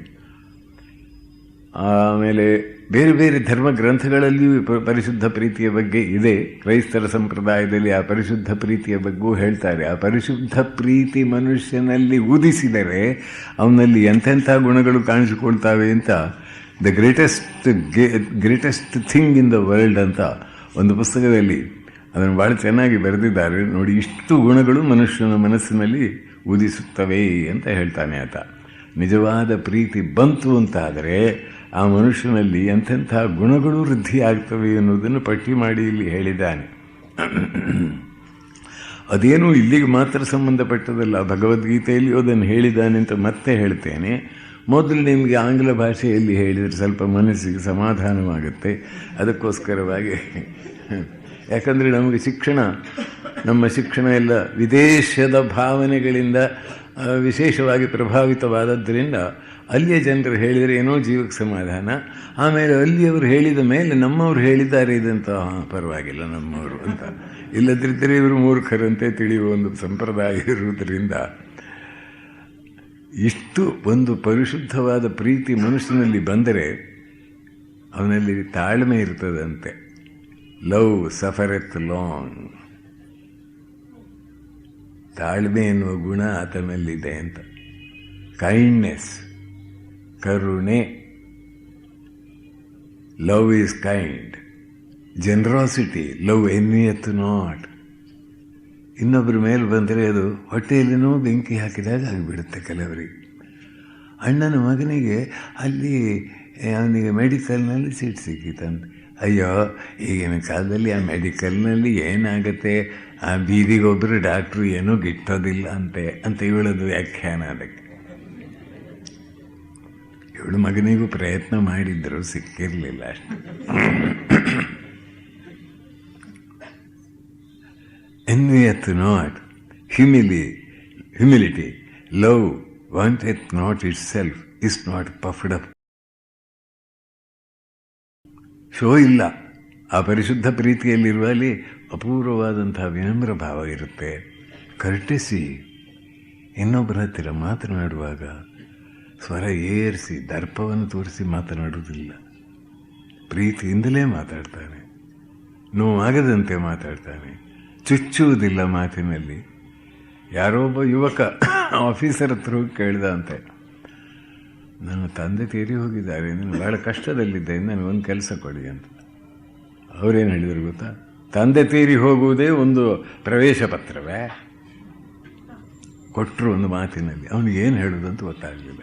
ಏನಾದರೂ ಸಿಂಪತಿಯಿಂದ ಅದೇ ಪ್ರಮಾಣ ಪತ್ರವೇ, ಅದೇ ಒಂದು ಸರ್ಟಿಫಿಕೇಟೇ ಅಂತ ಹೀಗೆ ಬಾಯಿ ಮುಚ್ಕೊಂಡ. ಏನು ಮಾತಾಡೋದು ಅಂತ ಗೊತ್ತಾಗಿಲ್ಲ. ಕಣ್ಣೀರು ಬರುವಾಗಾಯಿತು. ವಾಪಸ್ ಹೋದ. ಇನ್ನೊಂದು ಆಫೀಸಿಗೆ ಹೋದಾಗ ಅವ್ರು ಹೇಳಿದಂತೆ, ಆಗ ನೀವು ಅಪ್ಲಿಕೇಶನ್ ಹಾಕಿ, ಆಮೇಲೆ ನಾವು ಇಮ್ಮಿಡಿಯೇಟ್ಲಿ ತಿಳಿಸ್ತೇವೆ ಇಲ್ಲಿ ಖಾಲಿ ಜಾಗ ಖಾಲಿ ಆದಾಗ, ಏನು ಚಿಂತೆ ಮಾಡಬೇಡಿ. ಎಷ್ಟು ವ್ಯತ್ಯಾಸ! ಪ್ರೀತಿ ಇದೆಯಾ ನಮ್ಮ ಹೃದಯದಲ್ಲಿ? ದರ್ಪ ತೋರಿಸುವುದೇ ಆ ಪ್ರೀತಿ? Humility. Love vaunteth not itself, is not puffed up. Courtesy doth not behave itself unseemly. Unselfishness seeketh not her own.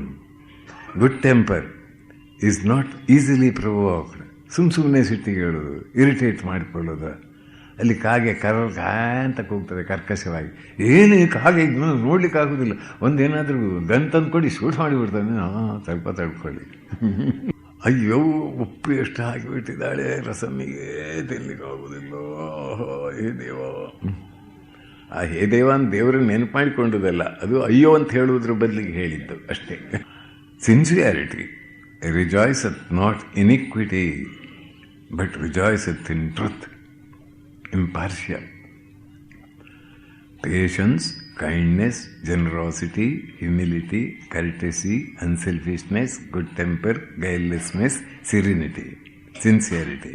These make up the supreme gift, the state of perfect man. ಈ ಪ್ರೀತಿ ಸ್ವಲ್ಪ ಮಟ್ಟಿಗೆ ತಾಯಂದಿರಲ್ಲಿ ನಮಗೆ ಕಂಡು ಬರ್ತದೆ ಅಂತ ನಾನು ನಿನ್ನೆ ಮಾತನಾಡ್ತಾ ಹೇಳಿದೆ. ಶಿಶುವಾಗಿ ಈ ಮಗು ಈ ಜಗತ್ತಿಗೆ ಬರುವಾಗ ತಾನು ಎಷ್ಟು ಕಷ್ಟವಾದರೂ ಆ ನೋವನ್ನು ಸಹಿಸಿ ಮಗುವಿನ ಮುಖ ಅಟೆನ್ಷನ್ ಕೊಟ್ಟ ಕೂಡಲೇ ಆ ಮಗುವಿನ ಮುಖದಲ್ಲಿ ನಗುವನ್ನು ನೋಡಿದಾಗ ಎಷ್ಟು ಆನಂದ ತಾಯಿಗೆ. ಇಲ್ಲಿ ಸೆಲ್ಫಿಶ್ನೆಸ್ ಅಂತ ಹೇಳುವಂಥದ್ದು ವ್ಯಕ್ತವಾಗ್ತಾ ಇಲ್ಲ. ಆ ಪ್ರೀತಿ ಪಾತ್ರನಾದಂಥ ವ್ಯಕ್ತಿಯ ಸರ್ವತೋಮುಖ ಪ್ರಗತಿಗಾಗಿ ತಾನು ಏನು ಮಾಡಲಿ ಅಂತ ನಿರಂತರ ಚಿಂತನೆ ಮಾಡುವ ಆ ಒಂದು ಸ್ಯಾಕ್ರಿಫೈಸ್, ಆ ಸಮರ್ಪಣೆ ಭಾವದಿಂದ ದುಡಿಯತಕ್ಕಂಥ ಪ್ರವೃತ್ತಿ ಹೇಗೆ ವ್ಯಕ್ತವಾಗಿದೆ ನೋಡಿ. ಅಟೆನ್ಷನ್, ಕನ್ಸರ್ನ್ ಅಂತ ಹೇಳ್ತಾರೆ. ಆ ಮಗು ಅಂತ ಗಟ್ಟಿಯಾಗಿ ಹೋಗಿಬಿಟ್ರೆ ಏನಾಯ್ತು ಅಂತ ಓಡಿ ಬರ್ತಾಳೆ. ಅಲ್ಲಿ ಹೇಗೆ ಆ ಪರಿಶುದ್ಧವಾದ ಪ್ರೀತಿ ಹೇಗೆ ವ್ಯಕ್ತವಾಗ್ತದೆ ನೋಡಿ. ಆಮೇಲೆ ಜವಾಬ್ದಾರಿ ಎಷ್ಟೋ, ಅದು ತನ್ನ ಕಾಲ ಮೇಲೆ ತಾನು ನಿಲ್ಲುವಂತೆ ಆಗುವವರೆಗೆ ಇವಳಿಗೆ ಒಂದು ಸ್ವಲ್ಪ ಬೇರೆ ಕಡೆ ಗಮನ ಇಲ್ಲ. ಅದು ಜವಾಬ್ದಾರಿ, ರೆಸ್ಪಾನ್ಸಿಬಿಲಿಟಿ ಹೇಗೆ ವ್ಯಕ್ತವಾಗ್ತದೆ ತಾಯಿಯಲ್ಲಿ. ಆಮೇಲೆ ಕ್ಷಮೆ, ತಾಳ್ಮೆ. ಈ ಕಡೆ ನೋಡು ಅಂದರೆ ಮಗು ಆ ಕಡೆ ನೋಡುತ್ತೆ, ಆ ಕಡೆ ನೋಡು ಅಂದರೆ ಈ ಕಡೆ ನೋಡುತ್ತೆ, ಒಂದು ಹೇಳಂದ್ರೆ ಒಂದು ಮಾಡು ಅಂದರೆ ಮತ್ತೊಂದು ಮಾಡುತ್ತೆ. ಏನು ಕನ್ಫ್ಯೂಷನ್ ಅದರ ಕಂಡೀಷನ್. ಎಷ್ಟು ಚಂಚಲವಾದ ಮನಸ್ಸು ಅದರ ತಾಯಿ. ಇಷ್ಟು ಚಂಚಲವಾದ್ರೆ ನಾನು ನಿನ್ನನ್ನು ನೋಡ್ಕೊಳ್ಳೋದಿಲ್ಲ, ಅದು ಓಡಿಸಿಬಿಡ್ತೇನೆ ಅಂತಾಳ. ಇಲ್ಲ, ಅದಾಗ 1000 ಸಲ ತಪ್ಪಿದರೂ ಕೂಡ 1001ನೇ ಸಲ ಅದನ್ನು ಪ್ರೀತಿಯಿಂದ ನೋಡಿಕೊಳ್ತಾಳಲ್ಲ. ಆ ಅನ್ಸೆಲ್ಫಿಶ್ ಲವ್ ಅಂದರೆ ನೋಡಿ ಅದು ಹೇಗೆ ವ್ಯಕ್ತವಾಗಿದೆ ಇಲ್ಲಿ. ಪ್ರಕೃತಿಯ ಹೇಗೆ ತಿಳಿಸಿಕೊಡ್ತದೆ. ಪಕ್ಷಿಗಳಲ್ಲಿಯೂ ಪ್ರಾಣಿಗಳಲ್ಲಿಯೂ ಕೂಡ ಇದು ಹೇಗೆ ವ್ಯಕ್ತವಾಗ್ತದೆ. ಮನುಷ್ಯರಲ್ಲಿ ಎಷ್ಟೊಂದು ರೀತಿಯಲ್ಲಿ ವ್ಯಕ್ತವಾಗ್ತದೆ. ಆಮೇಲೆ ಮಗುವಿಗೆ ಸೌಖ್ಯ ಇಲ್ಲ ಅಂತಾದರೆ ದೇವರಿಗೆ ಈ ಕಡೆಯಿಂದ ಹರಕೆ ಹೇಳಿಯದಾಯಿತು, ಆ ಕಡೆ ಡಾಕ್ಟ್ರನ್ನು ಕಂಡಾಯಿತು, ಔಷಧವನ್ನು ಸರಿಯಾಗಿ ಕೊಟ್ಟಾಯಿತು. ಸೇವೆ, ಅಸಹಾಯ ಸ್ಥಿತಿಯಲ್ಲಿ ಬಿದ್ದಂಥ ಮಗು ಅಲ್ಲೇ ಮಲಮೂತ್ರ ವಿಸರ್ಜನೆ ಮಾಡಿದರೂ ಕೂಡ ಸ್ವಲ್ಪವೂ ಬೇಸರ ಮಾಡದೆ ಸೇವೆ ಮಾಡ್ತಾ ಇದ್ದಾಳಲ್ಲ. ಈ ಪ್ರೀತಿ ಹೇಗೆ ಅಭಿವ್ಯಕ್ತವಾಗ್ತದೆ ಅಂತ ನಮ್ಮ ಕಣ್ಣಿಗೆ ಗೋಚರವಾಗುವುದಿಲ್ವೇ ಇಲ್ಲಿ? ಅದರಿಂದಲೇ ಅಲ್ವೇ ಮಾತೃದೇವೋ ಭವ ಅಂತ ಹೇಳಿದ್ದು ನಮ್ಮಲ್ಲಿ. ದೇವರ ಪ್ರೀತಿ ಈ ರೀತಿಯಲ್ಲಿ ವ್ಯಕ್ತವಾಗದೆ ಇದ್ದರೆ ಅಸಹಾಯ ಸ್ಥಿತಿಯಲ್ಲಿರುವ ಮಗು ಮನುಷ್ಯನಾಗಿ ತನ್ನ ಕಾಲ ಮೇಲೆ ತಾನು ನಿಲ್ಲಕ್ಕೆ ಸಾಧ್ಯ ಇದೆಯೇ? ಇದೆಂತ ಯಾವ ರೀತಿಯ ಪ್ರೀತಿ? ಪರಿಶುದ್ಧವಾದ ಪ್ರೀತಿ. ಈ ಪ್ರೀತಿ ಯಾರಿಗೆ ಬೇಕು, ಯಾರಿಗೆ ಬೇಡ? ಎಲ್ಲರಿಗೂ ಬೇಕು. ಈ ಪ್ರೀತಿ ತಾಯಿ ಮಕ್ಕಳಿಗೆ ಮಾತ್ರ ಇದ್ದರೆ ಸಾಕು, ಬೇರೆ ಕಡೆಯಲ್ಲಿ ಬೇಡವೇ? ಗಂಡ ಹೆಂಡರಲ್ಲಿಯೂ ಆ ಪ್ರೀತಿ, ಇವರ ಹಿತಚಿಂತನೆ, ಅವರು ಮಾಡುವುದು ಅವರ ಹಿತಚಿಂತನೆ, ಇವರು ಮಾಡುವುದು ಯಾವ ರೀತಿಯಲ್ಲಿ ಇವರ ಮನಸ್ಸನ್ನು ಸಂತೋಷದಲ್ಲಿಡುವುದು ಅಂತ ಅವಳು ಯೋಚನೆ ಮಾಡುವುದು. ಅವಳ ಮನಸ್ಸು ಸರಿಯಾಗಿ ಶಾಂತವಾಗಿರುವಂತೆ ನಾನೇನು ಮಾಡಲಿ ಅಂತ ಮ್ಯೂಚುವಲ್ ಲವ್ ಬಂತಂತಾದರೆ ಆ ಮನೆಯಲ್ಲಿ ಆ ಮಕ್ಕಳ ಹೃದಯದಲ್ಲಿಯೂ ಕೂಡ ಜೀನ್ಸಿನಲ್ಲಿಯೂ ಆ ಪವಿತ್ರತೆ ಹರಿದು ಇಡೀ ಸಮಾಜಕ್ಕೆ ಒಳ್ಳೆಯದಾಗುತ್ತಲ್ವೇ? ಈ ಪ್ರೀತಿಯ ಮಹಿಮೆಯನ್ನು ಯಾರು ಮಾತನಾಡುವುದಿಲ್ಲಲ್ಲ. ಪ್ರೀತಿ ಅಂದರೆ ಬರೇ ಅಮರ ಮಧುರ ಪ್ರೇಮ, ನಾನು ನಿನ್ನ ಮರೆಯಾರೆ ಅಂತ ಕುಣಿತಾರಲ್ಲ, ಅದು ಬರೀ ಶೋ ಅಲ್ವೇ? ಅದರಿಂದ ಎಷ್ಟು ದುಃಖ ಉಂಟು ಸರಿಯಾಗಿ ಅದನ್ನು ತಿಳಿದುಕೊಳ್ಳದೆ ಇದ್ದರೆ. ಎಂಥ ದುರಂತಕ್ಕದು ಏಳಿಸ್ತದೆ. ಇದನ್ನು ಯಾರೊಬ್ಬರು ಹೇಳ್ತಾರೆ ಸ್ಕೂಲ್ನಲ್ಲಿ, ಕಾಲೇಜಿನಲ್ಲಿ ಮಕ್ಕಳಿಗೆ. ಅದರಿಂದ ಈ ಪ್ರೀತಿಯ ಅಭಿವ್ಯಕ್ತಿ ಇದು ಹೇಗೆ ಬರ್ತದೆ? ಅದಕ್ಕೆ ಸರಿಯಾದ ಟ್ರೈನಿಂಗ್ ಕೊಟ್ಟರೆ ಬರುತ್ತೆ. ಆ ಟ್ರೈನಿಂಗ್ ಇಲ್ಲ. ಆ ಟ್ರೈನಿಂಗ್ ಇಲ್ಲದೇ ಇದ್ದುದರಿಂದ ಇಡೀ ಜಗತ್ತಿನಲ್ಲಿ ಇಂದು ಇಂತಹ ಒಂದು ದುರಂತದ ಸನ್ನಿವೇಶ ಉಂಟಾಗಿದೆ. ಸೋತು ಗೆದ್ದವಳು ದಂಪತಿಗಳಿದ್ದರು. ಇಬ್ಬರು ಕಾಲೇಜಿನಲ್ಲಿ ಲೆಕ್ಚರರ್ಸ್, ಇಬ್ಬರು ಹೈಲಿ ಇಂಟಲೆಕ್ಚುವಲ್ಸ್, ಇಬ್ಬರು ಇಂಡಿಪೆಂಡೆಂಟ್ ಸ್ಪಿರಿಟಿನವರೇ. ಹೀಗಿರುವಾಗ ಆಗಾಗ ಭಿನ್ನಾಭಿಪ್ರಾಯ ಬರ್ತಾ ಇತ್ತು. ಒಬ್ಬರನ್ನೊಬ್ಬರು ನೋಡಿ ಮುನಿಸಿಕೊಳ್ತಾ ಇದ್ದರು. ಕೆಲ ದಿನಗಳು ಸುಮಾರವಾಗಿ ಕಳೆದವು. ಬೇರೆ ಒಂದು ಊರಿಗೆ ವರ್ಗವಾಯಿತು. ಇವಳು ಹೋದ್ಲು. ಒಂದಿನ ಮಾತಿನ ಮಾತು ಹೆಚ್ಚಿ ಇವನ ಗಂಡ ಉದ್ದಂಡ ಪ್ರಚಂಡ ಅವಳಿಗೆ ಕಣ್ಣ ಮೇಲೆ ಸಾರಿ ಹೊಡೆದು ಬಿಟ್ಟ. ಅವಳಿಗೂ ಬಹಳ ಕೋಪ ಬಂತು. ಸೀದಾ ಸಂಜೆ ಹೊತ್ತು ನೇರವಾಗಿ ತವರು ಮನೆಗೆ ಹೋಗಿಬಿಟ್ಟು ಕೆಲವು ದಿನಗಳು ಕಳೆದವು. ವರ್ತಮಾನ ಬಂತು. ಅವರಿಗೆ ಟೈಫಾಯ್ಡ್ ಬಂದಿದೆ ಯಜಮಾನರಿಗೆ ಅಂತ. ಏನು ಮಾಡೋದು ಅಂತ ಗೊತ್ತಾಗಲಿಲ್ಲ. ಈಗ ಆ ಕಾಲದಲ್ಲಿ ಪ್ರಸಿದ್ಧ ಸಂತರಾದಂಥ ಗೊಂದಾವಳೇಕರ್ ಮಹಾರಾಜ್ ಬ್ರಹ್ಮಚೈತನ್ಯಜಿ ಇದ್ದರು. ದಿವ್ಯ ಜ್ಞಾನ, ಭಕ್ತಿ, ಕರ್ಮ, ಯೋಗ ಎಲ್ಲದರ ಸಂಗಮವಾಗಿದ್ದರವರು. ಅಸಂಖ್ಯ ಜನರ ಹೃದಯದಲ್ಲಿ ಶ್ರದ್ಧೆಯನ್ನು ಉಂಟು ಮಾಡಿ ಭಕ್ತಿಯ ಪಥದಲ್ಲಿ ಮುನ್ನಡೆಯುವಂತೆ ಭಗವನ್ ನಾಮ ಸಂಕೀರ್ತನೆಯ ಮೂಲಕ, ಭಗವನ್ ನಾಮ ಉಚ್ಚಾರಣೆಯ ಮೂಲಕ ಜೀವನ ಸಾರ್ಥಕ ಮಾಡಿಕೊಳ್ಳುವ ಪಥವನ್ನು ತೋರಿಸಿದ ಮಹಾತ್ಮರು. ಇವಳು ಹೋಗಿ ಅವರ ಹತ್ರ ಕೇಳಿದರು, ಹೀಗಾಗಿದೆ, ಏನು ಮಾಡುವುದು ಅಂತ ಗೊತ್ತಾಗುವುದಿಲ್ಲ ಅಂತ. ಅದಕ್ಕೆ ಅವರು ಹೇಳಿದ ಮಾತು ನೋಡಿ ಎಲ್ಲಿದೆ. ಆಗ ಮಹಾರಾಜರು ಹೀಗೆಂದರು, 2 ಚಕ್ರದ ವಾಹನವಿದೆ ಎಂದು ತಿಳಿಯಿರಿ. ಅದರಲ್ಲಿ ಒಂದು ಚಕ್ರ ಒಂದು ಕಡೆಗೆ, ಇನ್ನೊಂದು ಚಕ್ರ ಇನ್ನೊಂದು ಕಡೆಗೆ ಎಳೆದರೆ ಆ ಗಾಡಿಗೆ ದುರ್ದಶೆ ಉಂಟಾಗುತ್ತದೆ. ಸ್ತ್ರೀ ಮತ್ತು ಪುರುಷ ಇವರಲ್ಲಿ ಭೇದವಿರುವುದು ಸ್ವಾಭಾವಿಕ. ಆದರೆ ಪ್ರಪಂಚದ ಆಟವನ್ನು ಸರಿಯಾಗಿ ಆಡಲು ಈ ಭೇದದ ಅವಶ್ಯಕತೆ ಇದೆ. ಪುರುಷರಲ್ಲಿ ಶೌರ್ಯ ಮತ್ತು ಔದಾರ್ಯ ಮೂರ್ತಿವೆತ್ತಂತಿದ್ದರೆ ಸ್ತ್ರೀಯರಲ್ಲಿ ಸಹನಶೀಲತೆ ಮತ್ತು ಅನನ್ಯ ಶರಣಾಗತಿಗಳು ಮೈದೆಳೆದಿರುತ್ತವೆ. ಸಂಸಾರದಲ್ಲಿ ಸೋಲುವುದು ಎಂಬುದು ಸ್ತ್ರೀಯ ಸಹನಶೀಲತೆಗೆ ಪರೀಕ್ಷೆಯಾಗಿದೆ. ದೇವರು ನಿರ್ಮಾಣ ಮಾಡಿರುವ ಈ ಜಗತ್ತು ಒಂದು ದೊಡ್ಡ ನಾಟಕವೇ ಸರಿ. ಅದರಲ್ಲಿ ಯಾರ ಭಾಗಕ್ಕೆ ಯಾವ ಪಾತ್ರ ಬರುತ್ತದೋ ಅದನ್ನು ಅವರು ಉತ್ತಮ ರೀತಿಯಲ್ಲಿ ನಡೆಸುವುದೇ ಅವರ ಕರ್ತವ್ಯವಾಗಿರುತ್ತದೆ. ಯಾರಿಗಾದರೂ ಕೀಳುತರದ ಕೆಲಸ ಮಾಡಬೇಕಾಗಿ ಬಂದರೂ ಅದನ್ನು ಅವರು ಉತ್ತಮವಾಗಿ ಮಾಡಬೇಕು. ಆಗ ದೊಡ್ಡ ಕೆಲಸ ಮಾಡಿದಷ್ಟೇ ಇದಕ್ಕೂ ಶ್ರೇಯಸ್ಸು ದೊರೆಯುತ್ತದೆ. ಪುತ್ರರತ್ನ ಹೊಂದಿ ಮಾತೃಸ್ಥಾನ ಮರ್ಯಾದೆ ಸಿಕ್ಕುವ ಅಧಿಕಾರ ನಿಮ್ಮದೇ ಆಗಿದೆ. ಅದು ಯಜಮಾನರಿಗೆ ಎಂದೂ ದೊರೆಯುವುದಿಲ್ಲ. ಆದ್ದರಿಂದ ನಿಮ್ಮ ಹಕ್ಕು ಎಂಬ ವಿಷಯ, rights, we do not want to do our duties properly, we wants rights ಅಂತ ಹೇಳೋದು ಈಗಿನ ಒಂದು ಪರಿಸ್ಥಿತಿ ಅದು ಹೇಳಿ. ಆದ್ದರಿಂದ ನಿಮ್ಮ ಹಕ್ಕು ಎಂಬ ವಿಷಯವನ್ನು ಮನಸ್ಸಿಂದ ತೆಗೆದುಹಾಕಿಬಿಡಿ. ಇಬ್ಬರೂ ಒಬ್ಬರನ್ನು ಪ್ರೀತಿಯಿಂದ ನೋಡಿಕೊಂಡು ಸುಖವಾಗಿರುವುದರಲ್ಲಿ ಸಮಾಧಾನವಿದೆ. ಆಗ ಆಕೆ, ನಾನು ಏನು ಮಾಡಲಿ ಈಗ ಅಂದಾಗ, ಈಗ ಹೊರಡು, ಮೊದಲನೇ ಗಾಡಿಯಲ್ಲಿ ನಿಮ್ಮ ಯಜಮಾನರು ಇರುವಲ್ಲಿಗೆ ಹೋಗಿ ನಿಮ್ಮಿಬ್ಬರ ಮಧ್ಯೆ ಹಿಂದೆ ಏನು ನಡೆದೇ ಇಲ್ಲವೆಂಬ ಭಾವನೆಯಿಂದ ಅವರ ಶುಶ್ರೂಷೆಯನ್ನು ಮಾಡಿ ಪ್ರತಿದಿನವೂ ಒಂದು ನಮಸ್ಕಾರ ಹಾಕಿ ನೋಡಿ ಏನಾಗುತ್ತೆ ಅಂತ. ಅಂತೆಯೇ ಆಕೆಯು ಪತಿಯ ಊರಿಗೆ ತೆರಳಿ ಮಹಾರಾಜರು ಹೇಳಿದಂತೆ ನಡೆದುಕೊಳ್ಳಲು ಪ್ರಾರಂಭಿಸಿದರು. ಕೆಲವು ದಿನಗಳಲ್ಲಿ ಪತಿಯ ಜ್ವರ ಇಳಿಯಿತು. ಒಂದು ದಿನ ಬೆಳಿಗ್ಗೆ ಇದ್ದಾಗ ಆಕೆಯು ಪತಿಗೆ ನಮಸ್ಕಾರ ಮಾಡುತ್ತಿದ್ದಳು. ಆಗ ಆತನಿಗೆ ಅಳುವೇ ಬಂದು ಬಿಟ್ಟಿತು. ಆತನಿಂದ, ನನ್ನ ದೇಹಸ್ಥಿತಿ ಸರಿಯಾಗ್ತಾ ಇದೆ, ಆದರೆ ಪಶ್ಚಾತ್ತಾಪ ನನಗೆ ಬಹಳವಾಗಿ ಆಗಿದೆ. ನನ್ನ ಈ ಥರದ ನಡವಳಿಕೆಯಿಂದ ಬೇಸರಗೊಳ್ಳದೆ ನನ್ನನ್ನು ಬಿಡದೆ ನನಗಾಗಿ ನೀನು ಓಡಿ ಬಂದೆ. ನಿನಗೆ ಯಾರೋ ಮಹಾತ್ಮರ ದರ್ಶನ ಸಿಕ್ಕಿರಬೇಕು. ಭಗವಂತನ ದಾರಿಯಲ್ಲಿ ನಡೆದ ಮಹಾತ್ಮರು ಎಷ್ಟು ಅಂಥ ಆ ಪರಿಶುದ್ಧ ಪ್ರೀತಿಯನ್ನು ಕೊಟ್ಟಿದ್ದಾರೆ ಗೊತ್ತಾ. ಇನ್ನೊಬ್ಬ ಅವರ ಶಿಷ್ಯನಾದವನೇ ಗದಗದಲ್ಲಿ ಬ್ರಹ್ಮಚೈತನ್ಯರು ಬಂದು ಅಂಗಳದ ಹೊರಗಡೆ ನಿಂತಿದ್ದಾನಂತೆ. ಆ ಮನೆಯ ಹೊರಗಡೆ, ಗೇಟಿನ ಹೊರಗಡೆ ನಿಂತು ವೆಯ್ಟ್ ಮಾಡ್ತಾ ಇದ್ದಾನಂತೆ. ನಾನು ಒಳಗೆ ಬರಬಹುದಾ ಅಂತ ಕೇಳಿದ ಅಂತ. ಯಾಕಂದರೆ ಅವನು ದುಷ್ಟರ ಸಹವಾಸ ಮಾಡಿ, ವೇಶ್ಯೆಯರ ಸಹವಾಸ ಮಾಡಿ, ಎಲ್ಲ ಥರದ ದುರ್ಗುಣಗಳನ್ನು ಕಲಿತುಕೊಂಡು ಎಲ್ಲರಿಂದಲೂ ತ್ಯಜಿಸಲ್ಪಟ್ಟ ವ್ಯಕ್ತಿ. ಬರಲಿ ಅಂತ ಹೇಳಿದಾರಂತ. ಒಳಗೆ ಬಂದು ಹೀಗೆ ಸುಮ್ಮನೆ ಕೈ ಮುಗಿದು ನಿಂತ್ಕೊಂಡಿದ್ದಾನೆ. ನೀನೇನು ಮಾಡಿದ್ದೀ ಅಂತ ನನಗೆಲ್ಲ ಗೊತ್ತಿದೆ, ಆದರೂ ನೀನು ನಿಜವಾಗಿ ಪಶ್ಚಾತ್ತಾಪಪಟ್ಟು ರಾಮನ ಪಾದದಲ್ಲಿ ಕೈ ಇಟ್ಟು ಆಣೆ ಮಾಡಿ ಇನ್ನು ನಾನು ಹಾಗೆ ಮಾಡುವುದಿಲ್ಲ ಅಂತ ಹೇಳಿದರೆ ನಿನ್ನ ಪಾಪವನ್ನು ನಾನು ತೆಗೆದುಕೊಳ್ತೇನೆ.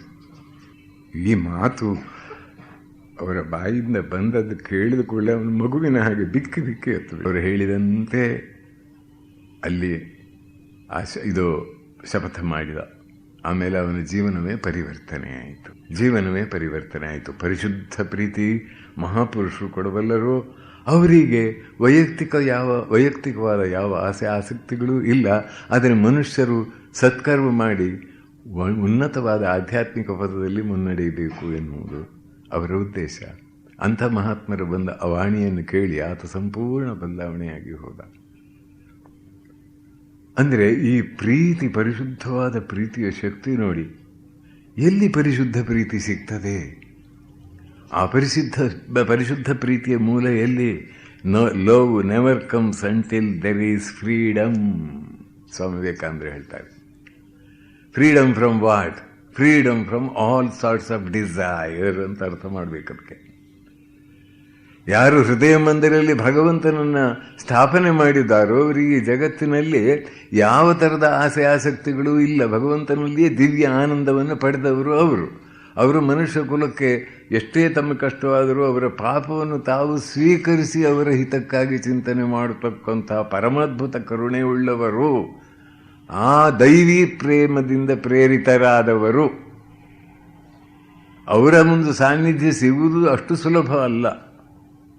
ಮಹಾಮಾತೆ ಶ್ರೀ ಶಾರದಾ ದೇವಿಯರ ಜೀವನದಲ್ಲಿ ಇಂಥ 100 ಘಟನೆಗಳು ಬರ್ತವೆ.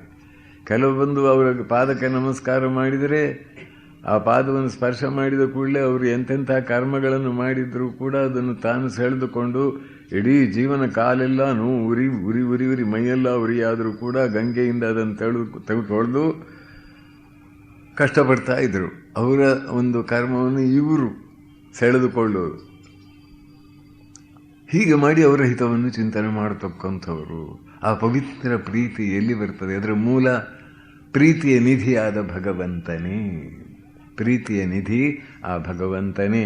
ಆ ಭಗವಂತನನ್ನು ಸಾಕ್ಷಾತ್ಕಾರ ಮಾಡಿಕೊಂಡವರು ಸರ್ವಭೂತ ಹಿತೇರತಃ, ಎಲ್ಲರ ಹಿತಚಿಂತನೆಯನ್ನು ಸದಾಕಾಲ ಮಾಡತಕ್ಕಂಥವರು. ಅವರು ಹೇಳಿದಂತೆ ನಡೆದುಕೊಂಡ್ರೆ ಜೀವಿ ಉದ್ಧಾರದ ಹೆದ್ದಾರಿಯಲ್ಲಿ ಮುನ್ನಡಿತಾನೆ.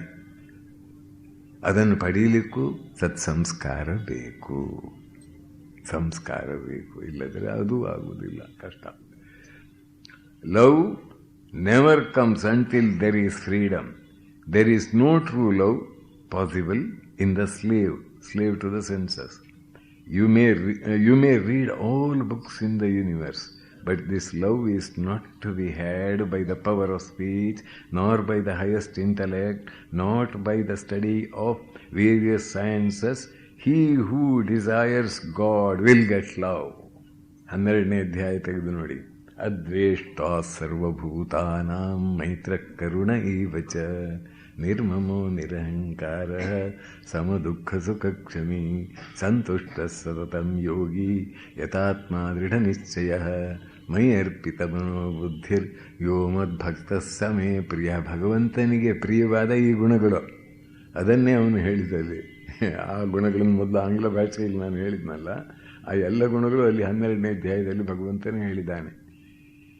ಈ ಗುಣಗಳೆಲ್ಲವೂ ಕೂಡ ಆ ಪರಿಶುದ್ಧ ಪ್ರೀತಿಯ ಆವಿರ್ಭಾವ, ಅಭಿವ್ಯಕ್ತಿ.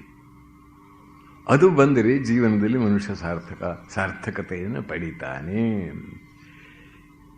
ಈ ಪ್ರೀತಿ ಎನ್ನುವುದು ಕೇವಲ ಭಾವಪರವಶತೆ ಅಲ್ಲ, ಗಂಡು ಹೆಣ್ಣುಗಳ ದೈಹಿಕ ಆಕರ್ಷಣೆ ಎಂದೇ ಹೆಚ್ಚಿನವರು ತಿಳ್ಕೊಂಡಿದ್ದಾರೆ. ಕಾಮ ಮತ್ತು ಸೌಂದರ್ಯ ಭಾವನೆಗಳ ಮಿಶ್ರಣದಿಂದ ಬಿಡಿಸಿ ಪ್ರೀತಿಯ ಸ್ವರೂಪವನ್ನು ತಿಳಿದುಕೊಳ್ಳಲು ನಾವು ಯತ್ನಿಸಬೇಕು.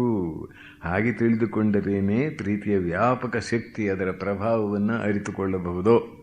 ಅನುರಾಗದ ಪರವಶತೆ ಅಲ್ಲ ಪ್ರೀತಿ ಅಂದರೆ. ಪ್ರೀತಿ ಪಾತ್ರ ವ್ಯಕ್ತಿಯನ್ನು ತನ್ನ ಅಧೀನದಲ್ಲಿರಿಸಿಕೊಳ್ಳುವ ಭಾವೋದ್ವೇಗವೂ ಅಲ್ಲ. ಪ್ರತಿಯೊಬ್ಬನಲ್ಲೂ ಹುದುಗಿರುವ ವೈಶಿಷ್ಟ್ಯವನ್ನು ಸರಿಯಾಗಿ ಗುರುತಿಸಿ ಅವನ ಅಭ್ಯುದಯಕ್ಕಾಗಿ ನಿರಂತರ ಶುಭ ಸಂಕಲ್ಪದಿಂದ ದುಡಿಯುವ ಪ್ರವೃತ್ತಿ ಅದು. ನೋಡಿ ಅದರ ಡೆಫಿನಿಷನ್, ಆ ಪ್ರೀತಿಯ ಡೆಫಿನಿಷನ್ ನೋಡಿ. Genuine love is an expression of productiveness and implies care, respect, responsibility and knowledge. It is an active striving for the growth and happiness of the loved persons, rooted in one's own capacity to love. ಅದು ಎಲ್ಲರಲ್ಲಿಯೂ ಇದೆ ಪ್ರೀತಿಯ ಶಕ್ತಿ. ಅದಕ್ಕೆ ತರಬೇತಿ ಬೇಕು. ಪ್ರೀತಿಯನ್ನು ಕಂಡವನು, ನಿಜವಾದ ಪರಿಶುದ್ಧ ಪ್ರೀತಿಯನ್ನು ಕಂಡವನು, ಉಂಡವನು ಇತರರಿಗೆ ಆ ಪರಿಶುದ್ಧ ಪ್ರೀತಿಯನ್ನು ಕೊಡಬಲ್ಲ. ಆ ಪ್ರೀತಿಯನ್ನು ಕಾಣದೇ ಇದ್ದವನು ಹೇಗೆ ಕೊಡಬಲ್ಲ? ಪುಸ್ತಕ ಓದಿಗೂ ಅದು ಕೊಡಲಿಕ್ಕಾಗೋದಿಲ್ಲ, ನೋಡಿರಬೇಕು. ಈ ಮಹಾತ್ಮರ ಸಂತರ ಪ್ರೀತಿಯನ್ನು ಕಂಡು ಮನುಷ್ಯನ ಸಣ್ಣ ಪುಟ್ಟ ತಪ್ಪುಗಳನ್ನು ಕ್ಷಮಿಸಿ ಅವರು ಹೇಗೆ ನಮ್ಮನ್ನು ಎತ್ತಿ ಮೇಲಿನ ಸ್ತರಕ್ಕೆ ಕೊಂಡೊಯ್ತಾರೆ ಎನ್ನುವುದನ್ನು 100 ಬಾರಿ ಕಂಡಾಗ ಆ ಗುಣಗಳು ಇವನಲ್ಲಿ ಮೆಲ್ಲ ಉದಿಸ್ತವೆ. ಮಕ್ಕಳು ಹೇಗೆ ಭಾಷೆ ಕಲಿತಾವೆ? ತಮಿಳು ಹುಡುಗ ತಮಿಳು ಕಲಿತಾನೆ, ಕನ್ನಡದವನು ಕನ್ನಡ ಕಲಿತಾನೆ, ಉರ್ದುವಿನವನು ಉರ್ದು ಕಲಿತಾನೆ. ಹೇಗೆ ಭಾಷೆಗಳನ್ನು ಮಕ್ಕಳು ಹಿರಿಯರಿಂದ ಕಲಿತಾರೋ ಅದೇ ರೀತಿಯಲ್ಲಿ ಸದ್ಗುಣಗಳನ್ನು, ದುರ್ಗುಣಗಳನ್ನು, ಈ ಪ್ರೀತಿಯನ್ನು ಕೂಡ ಅವರಿಂದಲೇ ಕಲಿತಾರೆ. ಈ ಪ್ರೀತಿಯ ಅದ್ಭುತ ಶಕ್ತಿಯನ್ನು ಪಿಟಿರಿಮ್ಮೆ ಸೊರಕೆನ್ ಬಹಳ ಸುಂದರವಾಗಿ ವರ್ಣಿಸಿದ್ದಾರೆ. ಒಲವು ನಿಜವಾಗಿ ಹೇಗೆ ಗೆಲುವು ಎಂಬುದನ್ನು ಅವರು ಹೇಳಿದ್ದಾರೆ. ಸ್ವಾರ್ಥರಹಿತ ಪರಿಶುದ್ಧ ಪ್ರೀತಿಗೆ ಅಪಾರ ಶಕ್ತಿ ಇದೆ. ಬಹುಮಂದಿ ಭಾವಿಸಿರುವುದಕ್ಕಿಂತ ಮಿಗಿಲಾದ ರಚನಾತ್ಮಕ ಹಾಗೂ ರೋಗ ನಿರ್ಮೂಲಕ ಶಕ್ತಿಯನ್ನು ಇದು ಹೊಂದಿದೆ. ಶಾರೀರಿಕ, ಮಾನಸಿಕ ಹಾಗೂ ನೈತಿಕ ಆರೋಗ್ಯಕ್ಕೆ ಅತ್ಯವಶ್ಯಕವಾದ ಜೀವನದಾಯಿ ಶಕ್ತಿಯೇ ಈ ಪ್ರೀತಿ.